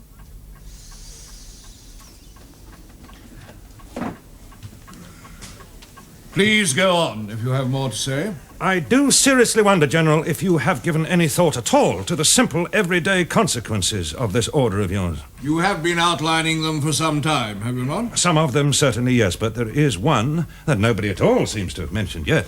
The most important one, the one that concerns me most of all. I'm sure we are all anxious to hear it. Well, when you disconnected the water supply, General, you automatically cut off the supply to every lavatory cistern in the parish. Now, that seems to me to be an act of the gravest irresponsibility. And to expect old men and women and children to go out and dig holes in their gardens like animals at any time of the day or night is quite inhuman. Unless, of course, you're expecting them to leave their deposits of sewage mounting up, exposed in unflushed closets. Or are you perhaps suggesting the use of sanitary buckets? If so, are you going to provide them, General? If not, where are they coming from? Have you got a supply on order? Have you got a supply on hand? And when they get there, who's going to clean them? And how are they going to be cleaned, General, when there is no water? I do think you should have given just a moment's consideration to the health hazards involved, particularly in relation to the elderly and the infirm. And may I suggest to you, Dr. Martell, that you put it to these elderly and infirm people that they do whatever the elderly and infirm used to do before the water closet was invented. And may I suggest to you, General, that if you wish to return to the days of plague and disease that were common in those times, you have now taken the first considerable step in the right direction. It might be possible to restore the water at certain hours of the day. Limited and occasional supplies are not enough.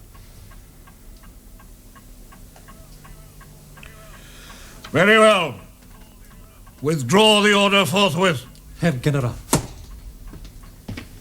Thank you, General.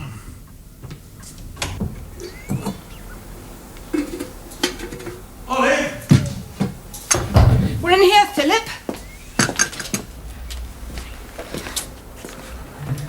I thought I'd wait and hear the result. You make me sound like a prize fighter. Do we win? Yes. If you can call it a victory, I suppose so. I rather think we've all won. I could use a drink. Have we got anything mildly alcoholic in the cupboard? Yes. Welcome back, Philip.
Well, that's what we agreed, old chap. Right from the start. Not anymore.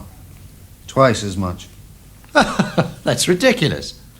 Have you ever thought what could happen to you, Mr. Lucas? You could be put up against a wall and shot. All right. All right, this time, but that's as far as I can go. That's all I can afford. There's a limit, and that's it. I'll decide what you can afford.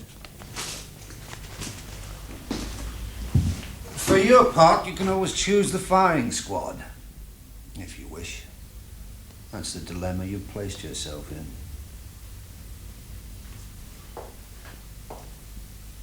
But I'm not the only one in it, am I?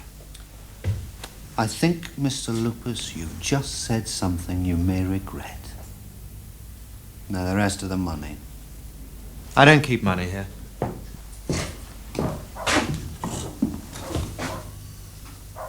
I can wait, Mr. Lupus. I can wait.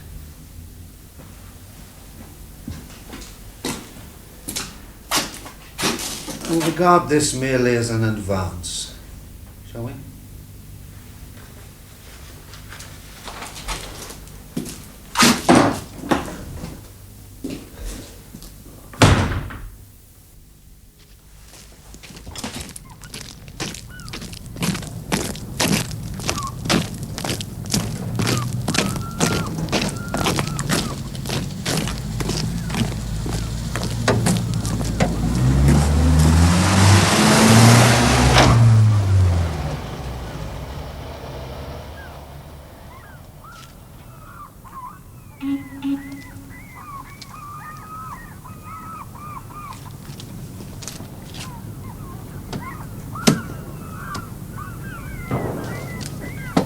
Louis?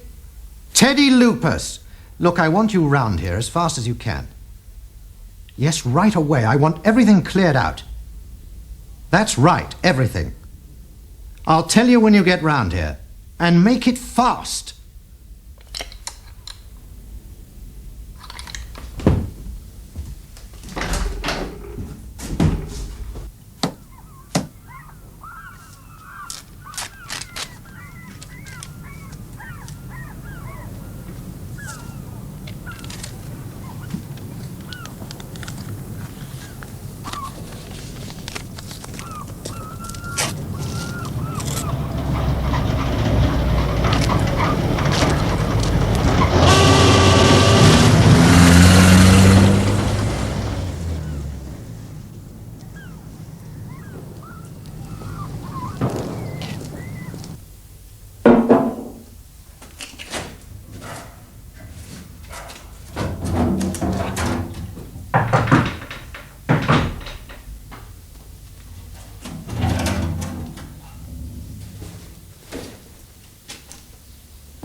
Wow, what's the panic? That bloody Feldwebel getting greedy. That's what. Come on.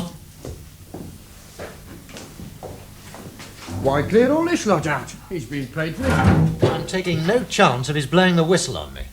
And what are we going to do with it? You're looking after it. Me? Not on yours. Look, I find the buyers. I don't store it. Louis, I don't think you understand. You're going to look after it, or you are out. I'm telling you. Cheer up. Anybody think there's a war on?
Portis. My dear old friend. Hello, Teddy. Well, come in. Come in.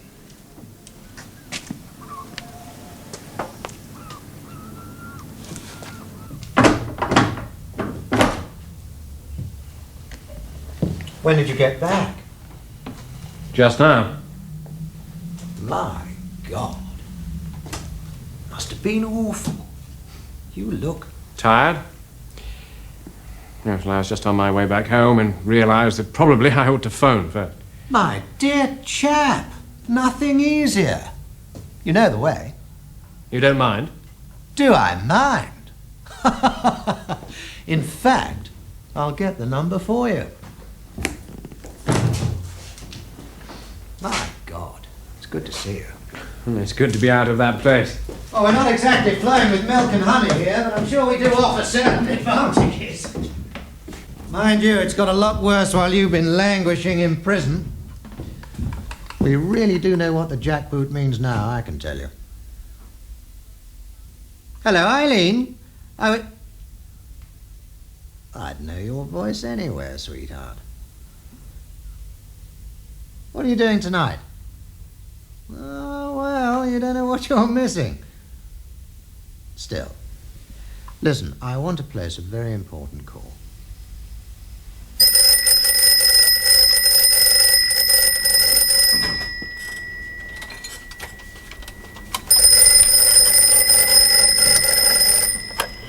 Hello, Helen Porteous. Peter! Hey, steady. Are you all right? I'm all right. I'm all right. In fact, I'm very well now that you're back again. A bath? Oh, yes, darling, I'm sure we can. All right, darling. Goodbye.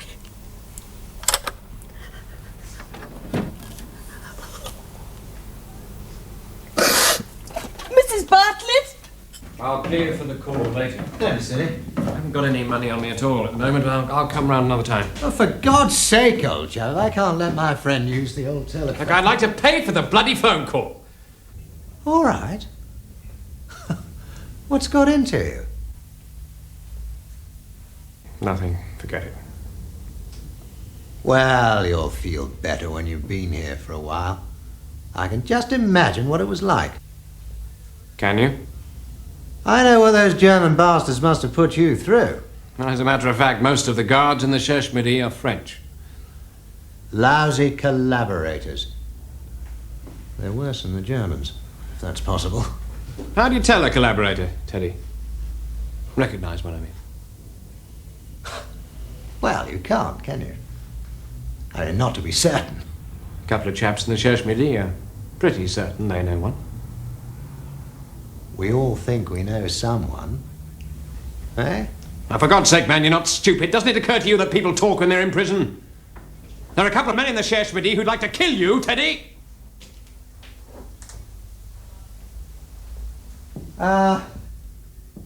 Yes, Jack. What do you want? This tire, I don't know if you can mend it. Leave it, and I'll have a look at it. Or if you can get me another one. I might be able to find a second-hand one. I'll see what I can do. Come back tomorrow.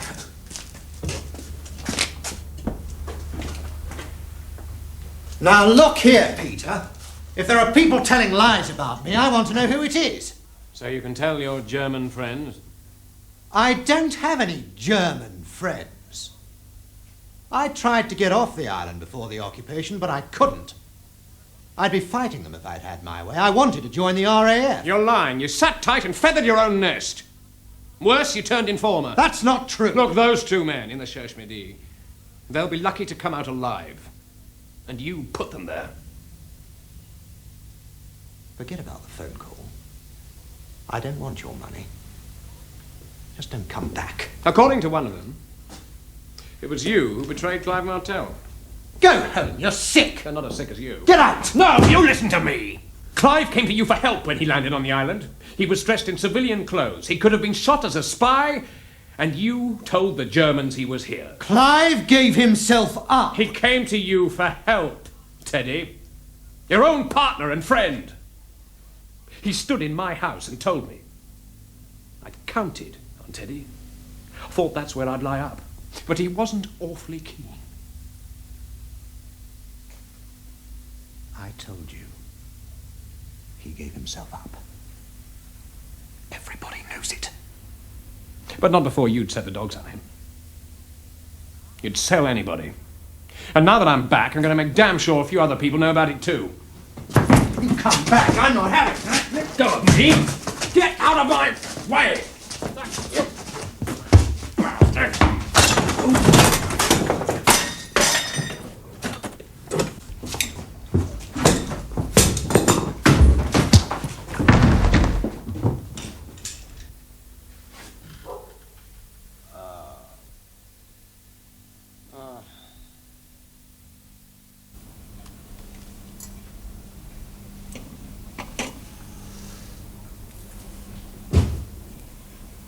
Peter?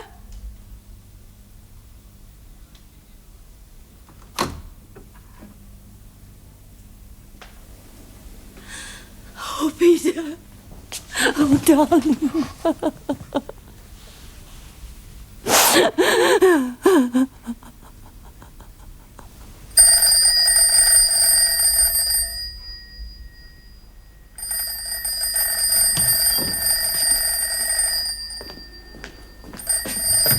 Yes? Hello? Who? I'm sorry, it's a very bad line. You will have to speak up. Who? No, he's not here. Hold on. No, Lieutenant Kluger. Yeah, there you are, sir. There's a telephone call for you, very urgent.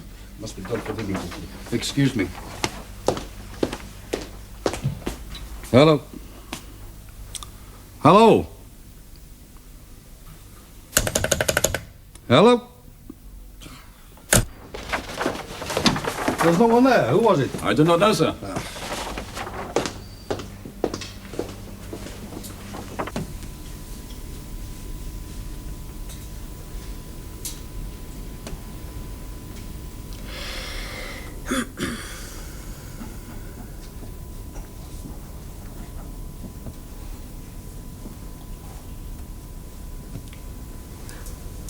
Dinner won't be long.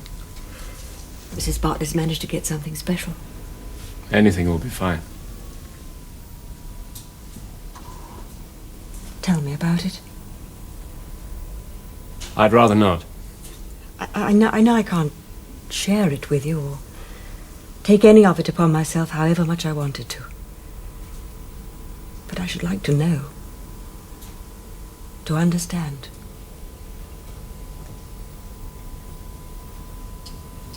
Solitary confinement, most of the time. Cold. Insanitary conditions. Lack of food and what there was revolting. Talking to the others occasionally, on exercise, if one wasn't caught. Otherwise, messages tapped on walls.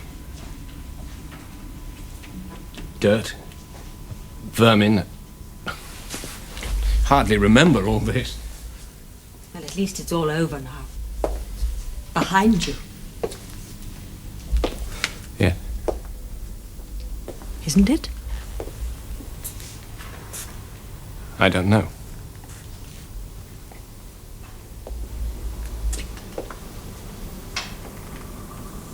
There's something about you. Something different. Well, it's hardly surprising that Shershmidi changes people. It's more than the hardship, the effect of that.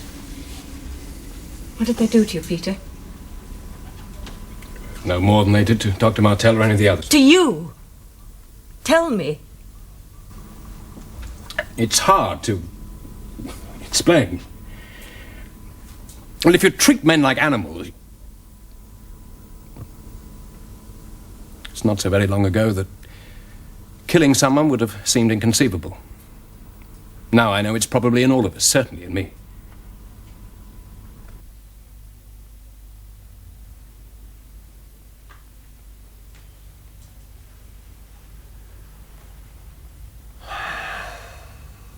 Who found him, Sergeant? The foot patrol. Noticed the door wasn't locked.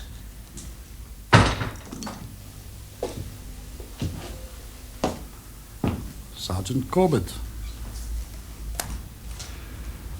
Nothing has been moved here, I hope? Nothing.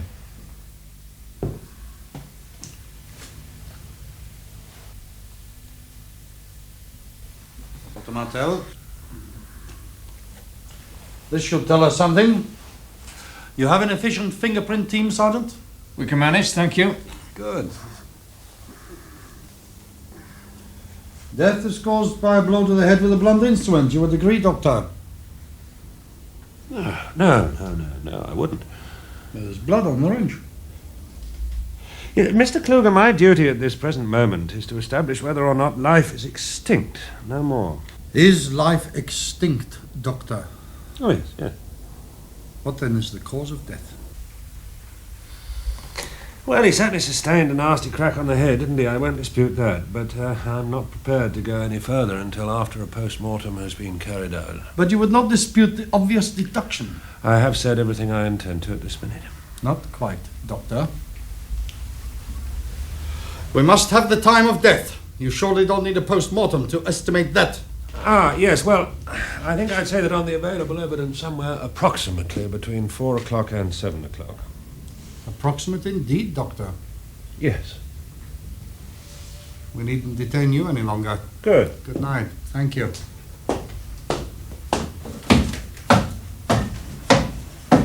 Who is the investigating officer in this case, Sergeant?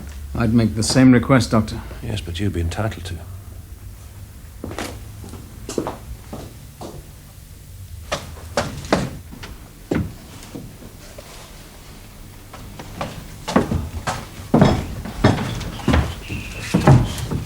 No signs of a struggle up here, Sergeant.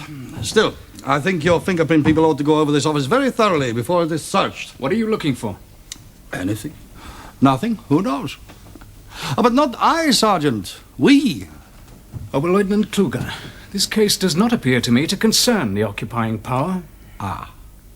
But it may do so, Sergeant. I must ask in what way? I shall not interfere with your investigation, Sergeant. Merely keep a watching brief. I think that's what you say, isn't it? I'm afraid I must insist that you tell me. Well, why not? The man's dead now anyway. But I must ask you to keep this to yourself. We're both policemen, yeah? Speak the same language. Sergeant, in your experience, how many crimes are solved by information received?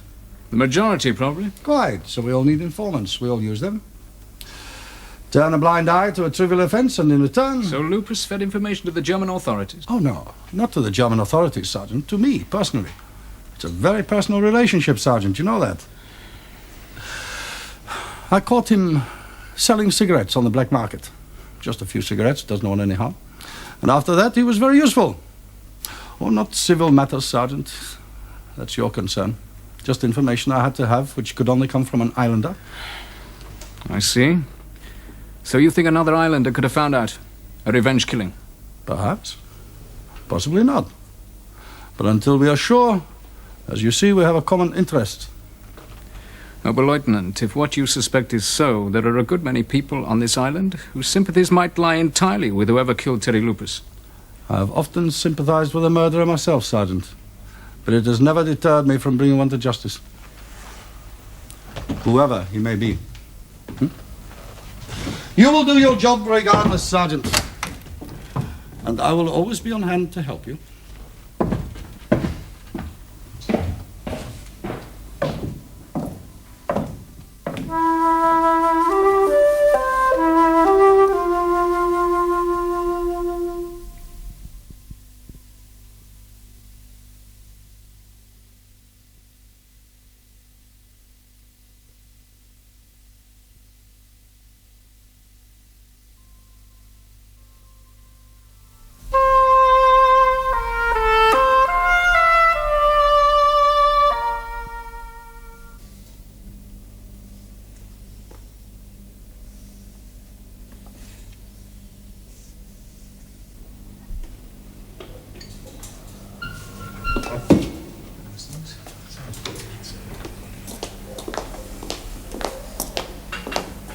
How are you getting on? Oh, this isn't my field, you know, Sergeant. I'm not a forensic man. You're all we've got, Doctor. You'll have to do the best you can. Yes, well, this bit of hair and the blood both came from the wrench. Are they definitely Teddy Lupus's? Well, I can't say that. Well, what can you say, Doctor? They're similar in all characteristics. Well, I suppose that'll have to do. Who did it? Must have got your suspicions. Did you know that Peter Porteous had returned to the island yesterday? No. No, I didn't. His fingerprints were amongst those found on the telephone. I should like to spare you distress, madam, that's all. And I wish to stay. As you please. Exactly, Sergeant. As I please. Jacques Roussel says that when he came in, you seemed angry with Lupus. Oh, we were having an argument. He overheard you say something about killing him. What I said was that there were some men who wanted to. Why did you attack him? Well, he came at me with a wrench. What would you have done? Oh, Peter. Well, I didn't kill him. I'm sorry, Mr. Porteous. I'm afraid you must accompany me to the police station. Why? For further inquiries. Are those the clothes you were wearing yesterday? No. Would you get them, please?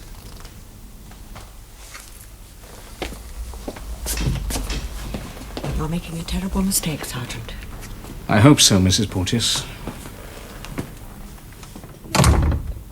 Your fingerprints were taken when you were previously arrested, Mr. Porteous, before you were sentenced to the Cherche Midi. On the wrench which killed Lupus, there were two sets of fingerprints. The first were Lupus's and the others were yours. I've already explained that to Sergeant Corbett. There was a fight. He came at me with the wrench and I took it off him. And then you hit him over the head with it? No, I knocked him down, but with my fist.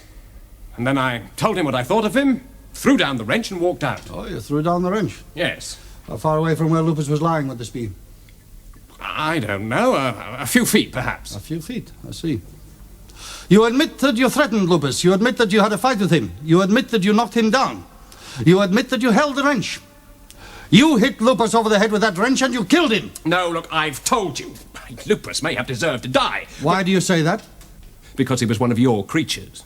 Because he betrayed Clive Martel and others, people you sent to rot in camps and prisons. But I didn't kill him. The evidence would seem to suggest that you did, Mr. Porteous.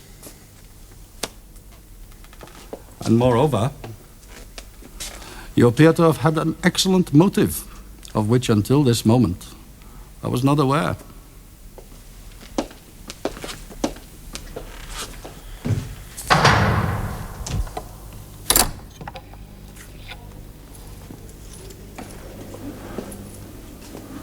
I think they're going to charge Peter with murder. What? And apparently they have now found his fingerprints on the wrench that was probably used to kill Lupus. They've picked on him as a scapegoat. Just out of prison, convicted of conspiring against the Germans. Yeah, you haven't heard the worst yet. Peter now admits to having had a fight with Lupus. But Peter is incapable of killing anyone, you know that. Yes, I think we both have said the same thing about Claire at one time, haven't we? That was an accident. Well, perhaps whoever killed Lupus didn't intend to kill him. If only it could be proved that Peter was somewhere else. What do you mean he was there? He admits he was seen there. Not when Lupus was killed. That must have been later. Yes, we don't know when exactly. No. Suppose Lupus died at 8 o'clock. No, it was before that. Yes, but you can't be certain. You told me that. It is possible, isn't it? Just. Peter would have been home by then. Mrs. Bartlett would have seen him. There'd be a witness. No, I'm sure that by then Lupus was dead. Yeah, but you can't be positive. You admit that yourself. Now, look. All you have to do when you carry out the post-mortem is to say that you made a mistake in the first place about the time that Lupus died. What do you mean it's too late No, for listen, that? listen, Peter. Instead of between 4 and 7, it was between, well, say between 8 and 10. Well, they'd have to accept your findings, wouldn't they?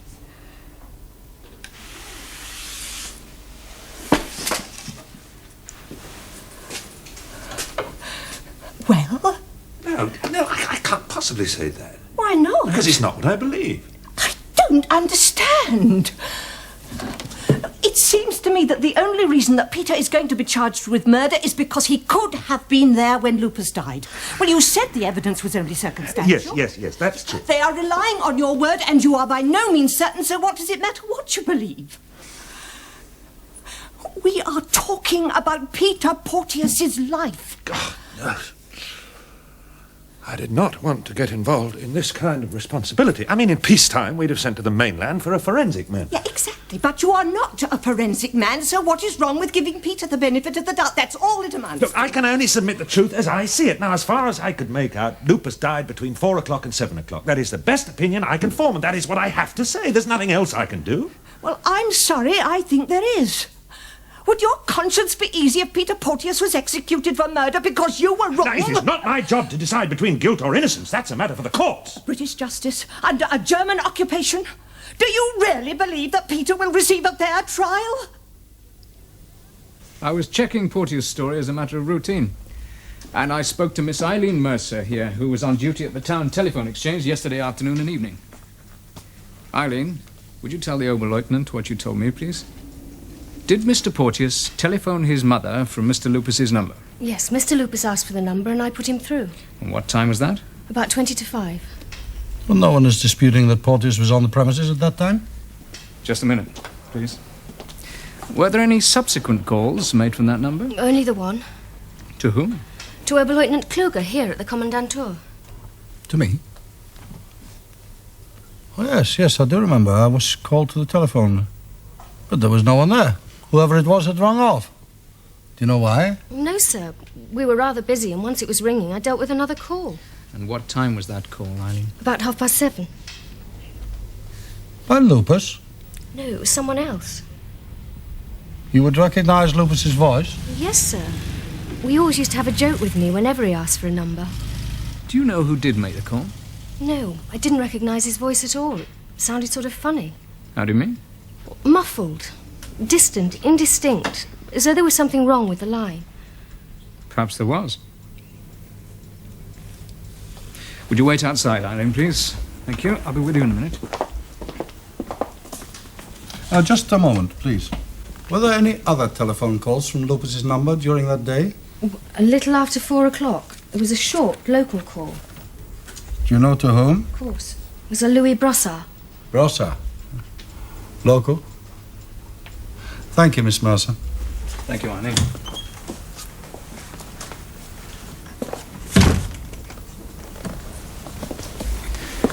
That later call, the one to you, whoever it was, could have been using a handkerchief or something to muffle his voice. But why? Nothing occurs to you? Nothing. Whose fingerprints were on the telephone? Lupus and Porteous. Oh. It'd hardly be Porteous. That leaves Lupus. Dr. Martel says that Lupus died between 4 and 7. The call was made at 7:30. Exactly. Certainly is very odd. But suppose somebody else found the body and intended to inform you anonymously and changed his mind for some reason. Now, an islander wouldn't think of informing you, Oberleutnant. He'd inform the police. But your name might be the first one to occur to a German soldier. That's pure conjecture. Anyway, we have the fingerprints. Wearing gloves, perhaps? It makes no difference to the case against Porteous. You would do much better to go and find this Louis Brossard to whom Lupus telephoned. Thank you, Oberleutnant. I do know my job.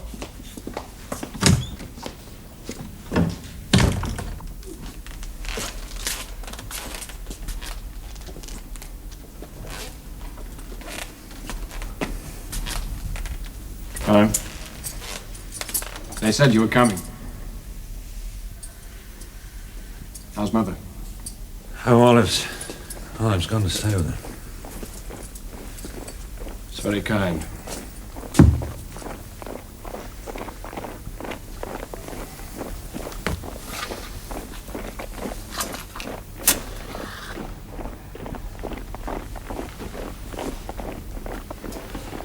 I hear you'll be conducting the post-mortem. Yes. Not very much you can do in that case, is there? Peter, I am not on anyone's side. Ironic, really. It was Teddy Lupus who betrayed Clive to the Germans.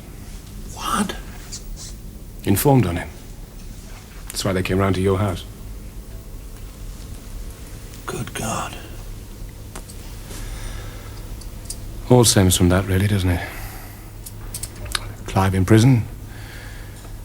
Claire's breakdown. All because of Teddy Loopers. When did you find all this out about Claire? Someone told me in Sheshmedi after you'd been released. Hard to believe. Clive and Teddy being partners at one time. I think if I'd known that about Lupus, I'd have... You didn't. Did you? When I left that workshop, he had a bruised jaw. Nothing else. I didn't kill him.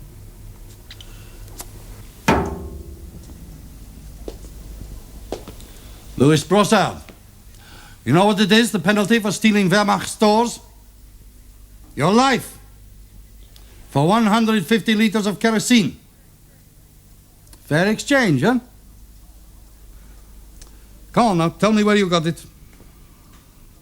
I didn't take the stuff. You're wasting my time. Look, I didn't take it, and that's the truth. I was storing it, and that's all I know. Storing it for Lupus? Yes. Where did he get it? From a German. Well, of course it was a German. Which one? A Feldweber. The name? I don't know, I didn't hear it. Did you see him? I caught a glimpse of him once. Then describe him. I don't think I can. My friend, you had better try. And quick!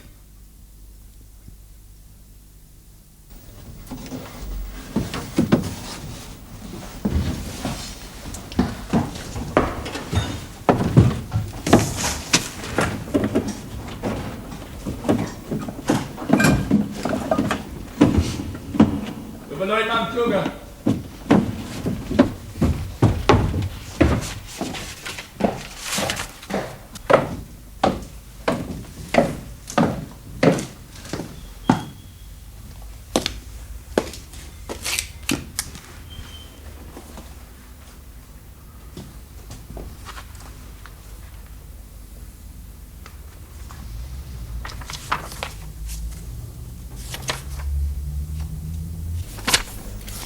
I thought I had no alternative, Herr Oberst, in view of the gravity of the matter, but to bring it to your attention. And this, you say, is a record of the man's transactions? And the name. And the name. Why would he write down names? It is a curious fact, Herr Oberst. Many criminals keep a detailed account of their activities. What I find even more curious... Sit down, Otto. Thank you, sir. What I find even more curious is the fact that this particular criminal operated by your leave. Well, I have tried to explain that, Herr Oberst. Well, you gave Lupus virtual immunity. In return for information. Oh, what information? A few unfortunate people convicted. Most likely people it suited him to have put away, and you obliged him. It was through him that we got onto Martel's son, Herr Oberst. Ah, yes, yes. The one achievement you can chalk up with pride. But does that balance the fact that you have been used by this petty criminal? That he took advantage of the immunity you offered him by setting up a flourishing black market based on regular thefts of supplies from military stores? No, Herr Oberst. Why was I not told about your arrangement with this man? With respect, Herr Oberst, it didn't seem necessary. The man was merely a common informer. Well, you're not in a humble police force now, Kluge. You're an officer in the Wehrmacht. Herr Oberst, whether in Hamburg or in Guernsey, in order to obtain information, I must have informants. I will not tolerate the use of agent provocateur. And this comes dangerously close to it. Do I make myself clear? Yes, Herr Oberst. Does this information affect in any way the case against Porteous? No, Herr Oberst. The island police are proceeding against Porteous with a charge of murder. I agree with their conclusions. He will be tried and found guilty, there's little doubt of it. Very well, you may go. Go and take this with you.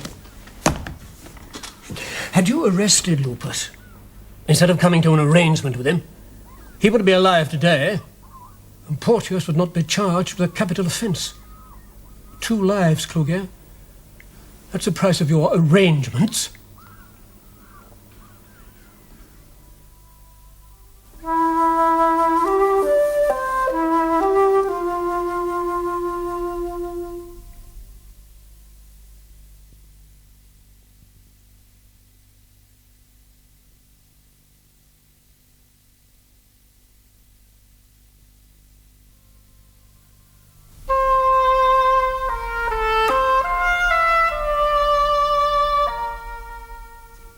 You were present when your quarters were searched, were you? Yes, Herr Oberleutnant. Honorable Heller, this money was found concealed in your mattress. Well? Yes, Herr Oberleutnant. You don't deny that you put it there? No. Why did you put it there? For safety, Herr Oberleutnant. Where did you get it? I won it playing cards, Herr Oberleutnant. So much? I play frequently. It is an offense against military discipline to play cards for money stakes. I accept that, Herr Oberleutnant. But it is a wide practice. Name those involved. There was a card school practically every night in a different place. We just played. No one bothered with names. Oh, not with your friends. My friends know me better than to play for money, Herr Oberleutnant.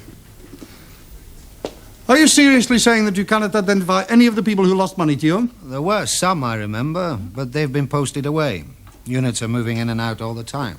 During the last 18 months, Heller, you have remitted to Germany monies far in excess of your pay. Again, my winnings, Herr Oberleutnant. Your winnings would be in occupation marks, worthless in Germany.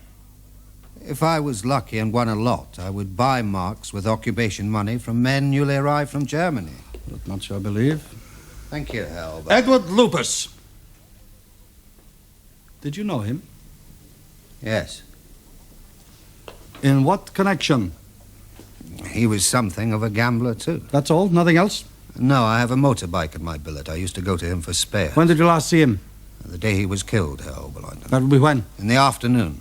He promised to get a carburetor for me. Ah, so you went back to see if he was successful? No, Herr I think you did. I think you went back there and found him lying dead on the floor. You tried to telephone me, then you changed your mind. Oh, come on, man. There's no harm in admitting that. You may know something that would be helpful to the police in their investigation. Had I known Lupus was dead, I would, of course, have informed the authorities. But when I left his workshop in the afternoon, I did not return, so naturally I didn't know. Do you know what this is? No, Herr Oberleutnant. It is a very private account book kept by Edward Lupus, in which, amongst other things, he details amounts of money paid to you over the last few months. How do you account for that? As I said, Lupus was a gambler, but not a lucky one. Perhaps he kept a record of his losses. Or perhaps a record of amounts of money paid to you for stolen oil and kerosene. I know nothing about anything. You're lying, Heller! You're the NCO in charge of the transport store. You've been supplying Lupus for months. I deny these allegations, Herr Oberleutnant. The evidence is here! With respect, Herr Oberleutnant, I doubt very much if anything in that book is evidence. I cannot be held responsible for the way a man chooses to record his gambling losses, especially a man who cannot be questioned. You may conduct any investigation you please, Herr Oberleutnant. You will find no evidence to connect me in any way with any theft. We'll see about that. Herr Oberleutnant. I'm placing you under arrest.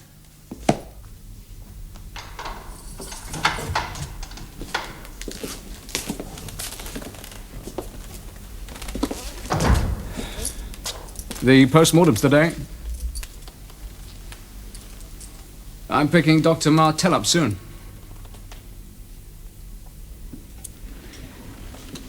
Mr. Porteous, I'm a policeman. I have a job which I have to do. I know. Now, I've studied your statement very carefully and verified as much of it as I can. I'm struck by your account of the struggle which took place between yourself and Mr. Lupus. You say that he picked up the wrench first and that you had reason to fear for your life. That's the way it seemed. Then you succeeded in taking the wrench from him. Now, I want to put this to you. Having taken the wrench, hardly knowing what you were doing, you then struck him. I didn't. Let me finish, please.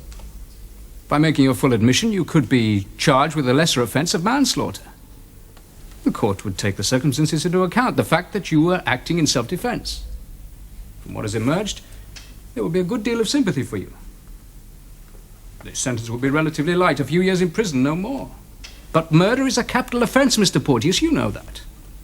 There can be only one sentence. Now, I want to ask you again, if you wish to change your statement in any way. I can't admit to something that I didn't do. And I did not kill Teddy Lupus.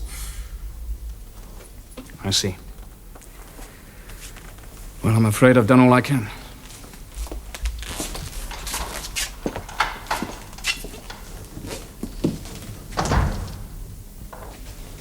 I'm sorry, I can't go on with this case, Sergeant. I just don't have the experience. We need a pathologist, Doctor. You're the only one available. Besides, the post-mortem is merely a formality. Just a case of certifying that Lupus died from a blow on the head. It's not quite as simple as that, and you know it. I do have a relationship with the accused. I don't doubt your impartiality, Doctor. Oh, good morning, Sergeant Corbett. Mrs. Martell. I'll be outside in the car, Doctor. I'm surprised they didn't send Kluger to fetch you as well. Oh, well, he'll be at the post-mortem along with a German doctor. To make sure you come up with the right findings. So you're still going to do it? I don't really have much alternative, do I? Right. If I'm not here when you get back, I shall be with Helen Porteous. Yes, all right. I don't know what she's going to do with husband killed in the First War and now Peter. More than any woman should have to bear.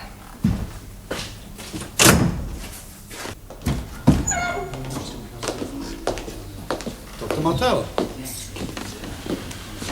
May I present Dr. Walter? Dr. Martel. Good morning. Sergeant Corbett of the Island Police. Morning. Thank you for allowing me to be present at the post-mortem, Doctor. I wasn't aware that I had any choice. Are these Porteous' clothes? Yes. Any bloodstains? Not that we've found so far. Excuse me. Well, Dr. Martel is obviously extremely methodical.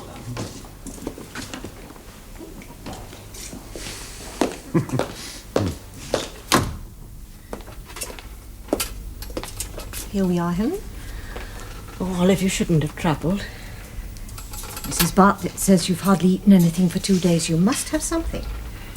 I couldn't. Look, it's only some soup and a piece of bread. Please, try. What a nightmare island this has become. Everyone knows that Peter couldn't possibly have killed Teddy Lupus. Is that what Philip says? Well, he didn't want to become involved in this, but there is no one else. I know. I wanted to know what his opinion was.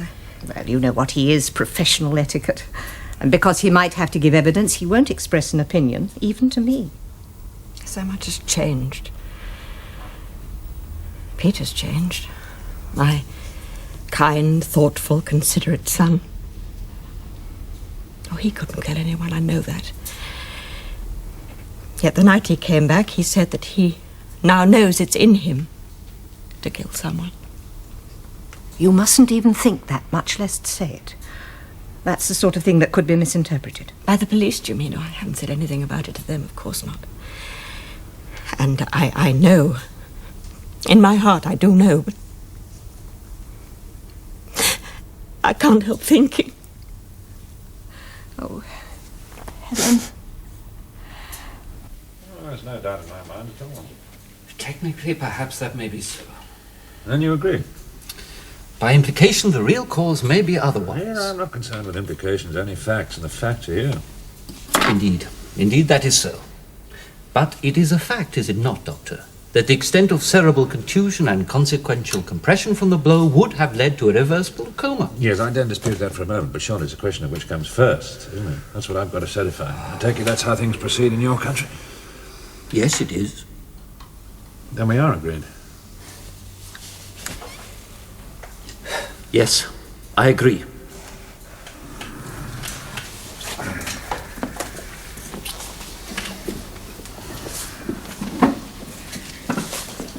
Ah, Sergeant, I can now give you the cause of death. A heart attack? Yeah. That old joke? The man's heart stopped beating and never he died. No.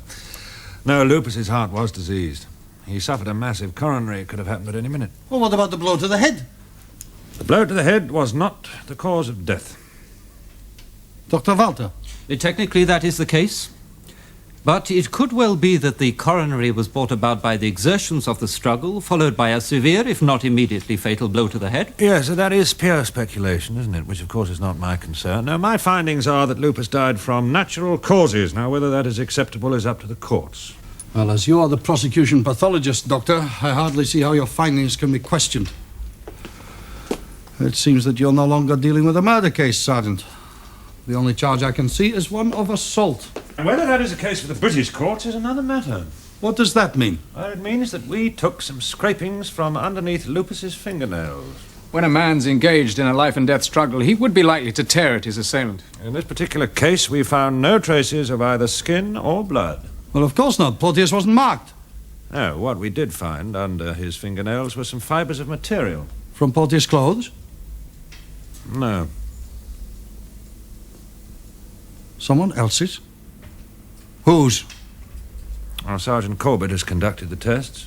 They're nothing like the fibres on any of Mr. Porteous's clothes. In my opinion, they come from a German army uniform. You have seen this, Doctor? Yes. And that is also my opinion. There is no room for doubt? No, we have been scrupulously careful. Yes, I'm sure you have. I compared the fibres of as wide a range of uniforms as I could in the time. The officer's quality cloth is too fine and the ordinary trooper's too coarse. But some NCO's uniforms contain such fibres. Some? The more senior grades. From Feldwebel up? Yes.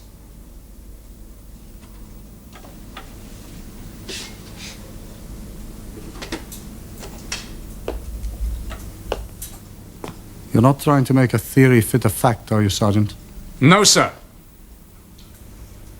No, I believe you. Well, thank you, Dr. Martel, and you, Sergeant. Perhaps, as you say, this is not a case for a British court after all.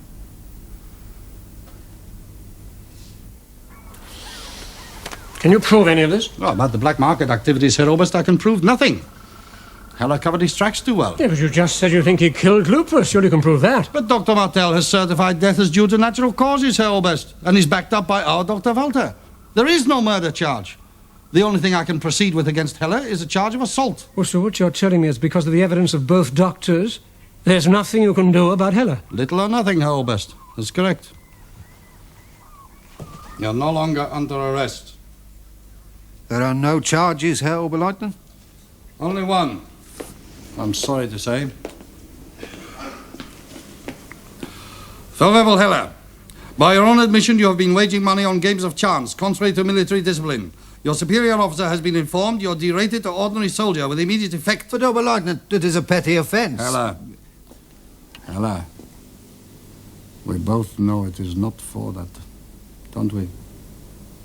I know what happened, Heller. All of it. And further, you're drafted to coastal defense work. See if the spade work will get a little of that fat off. Now get out!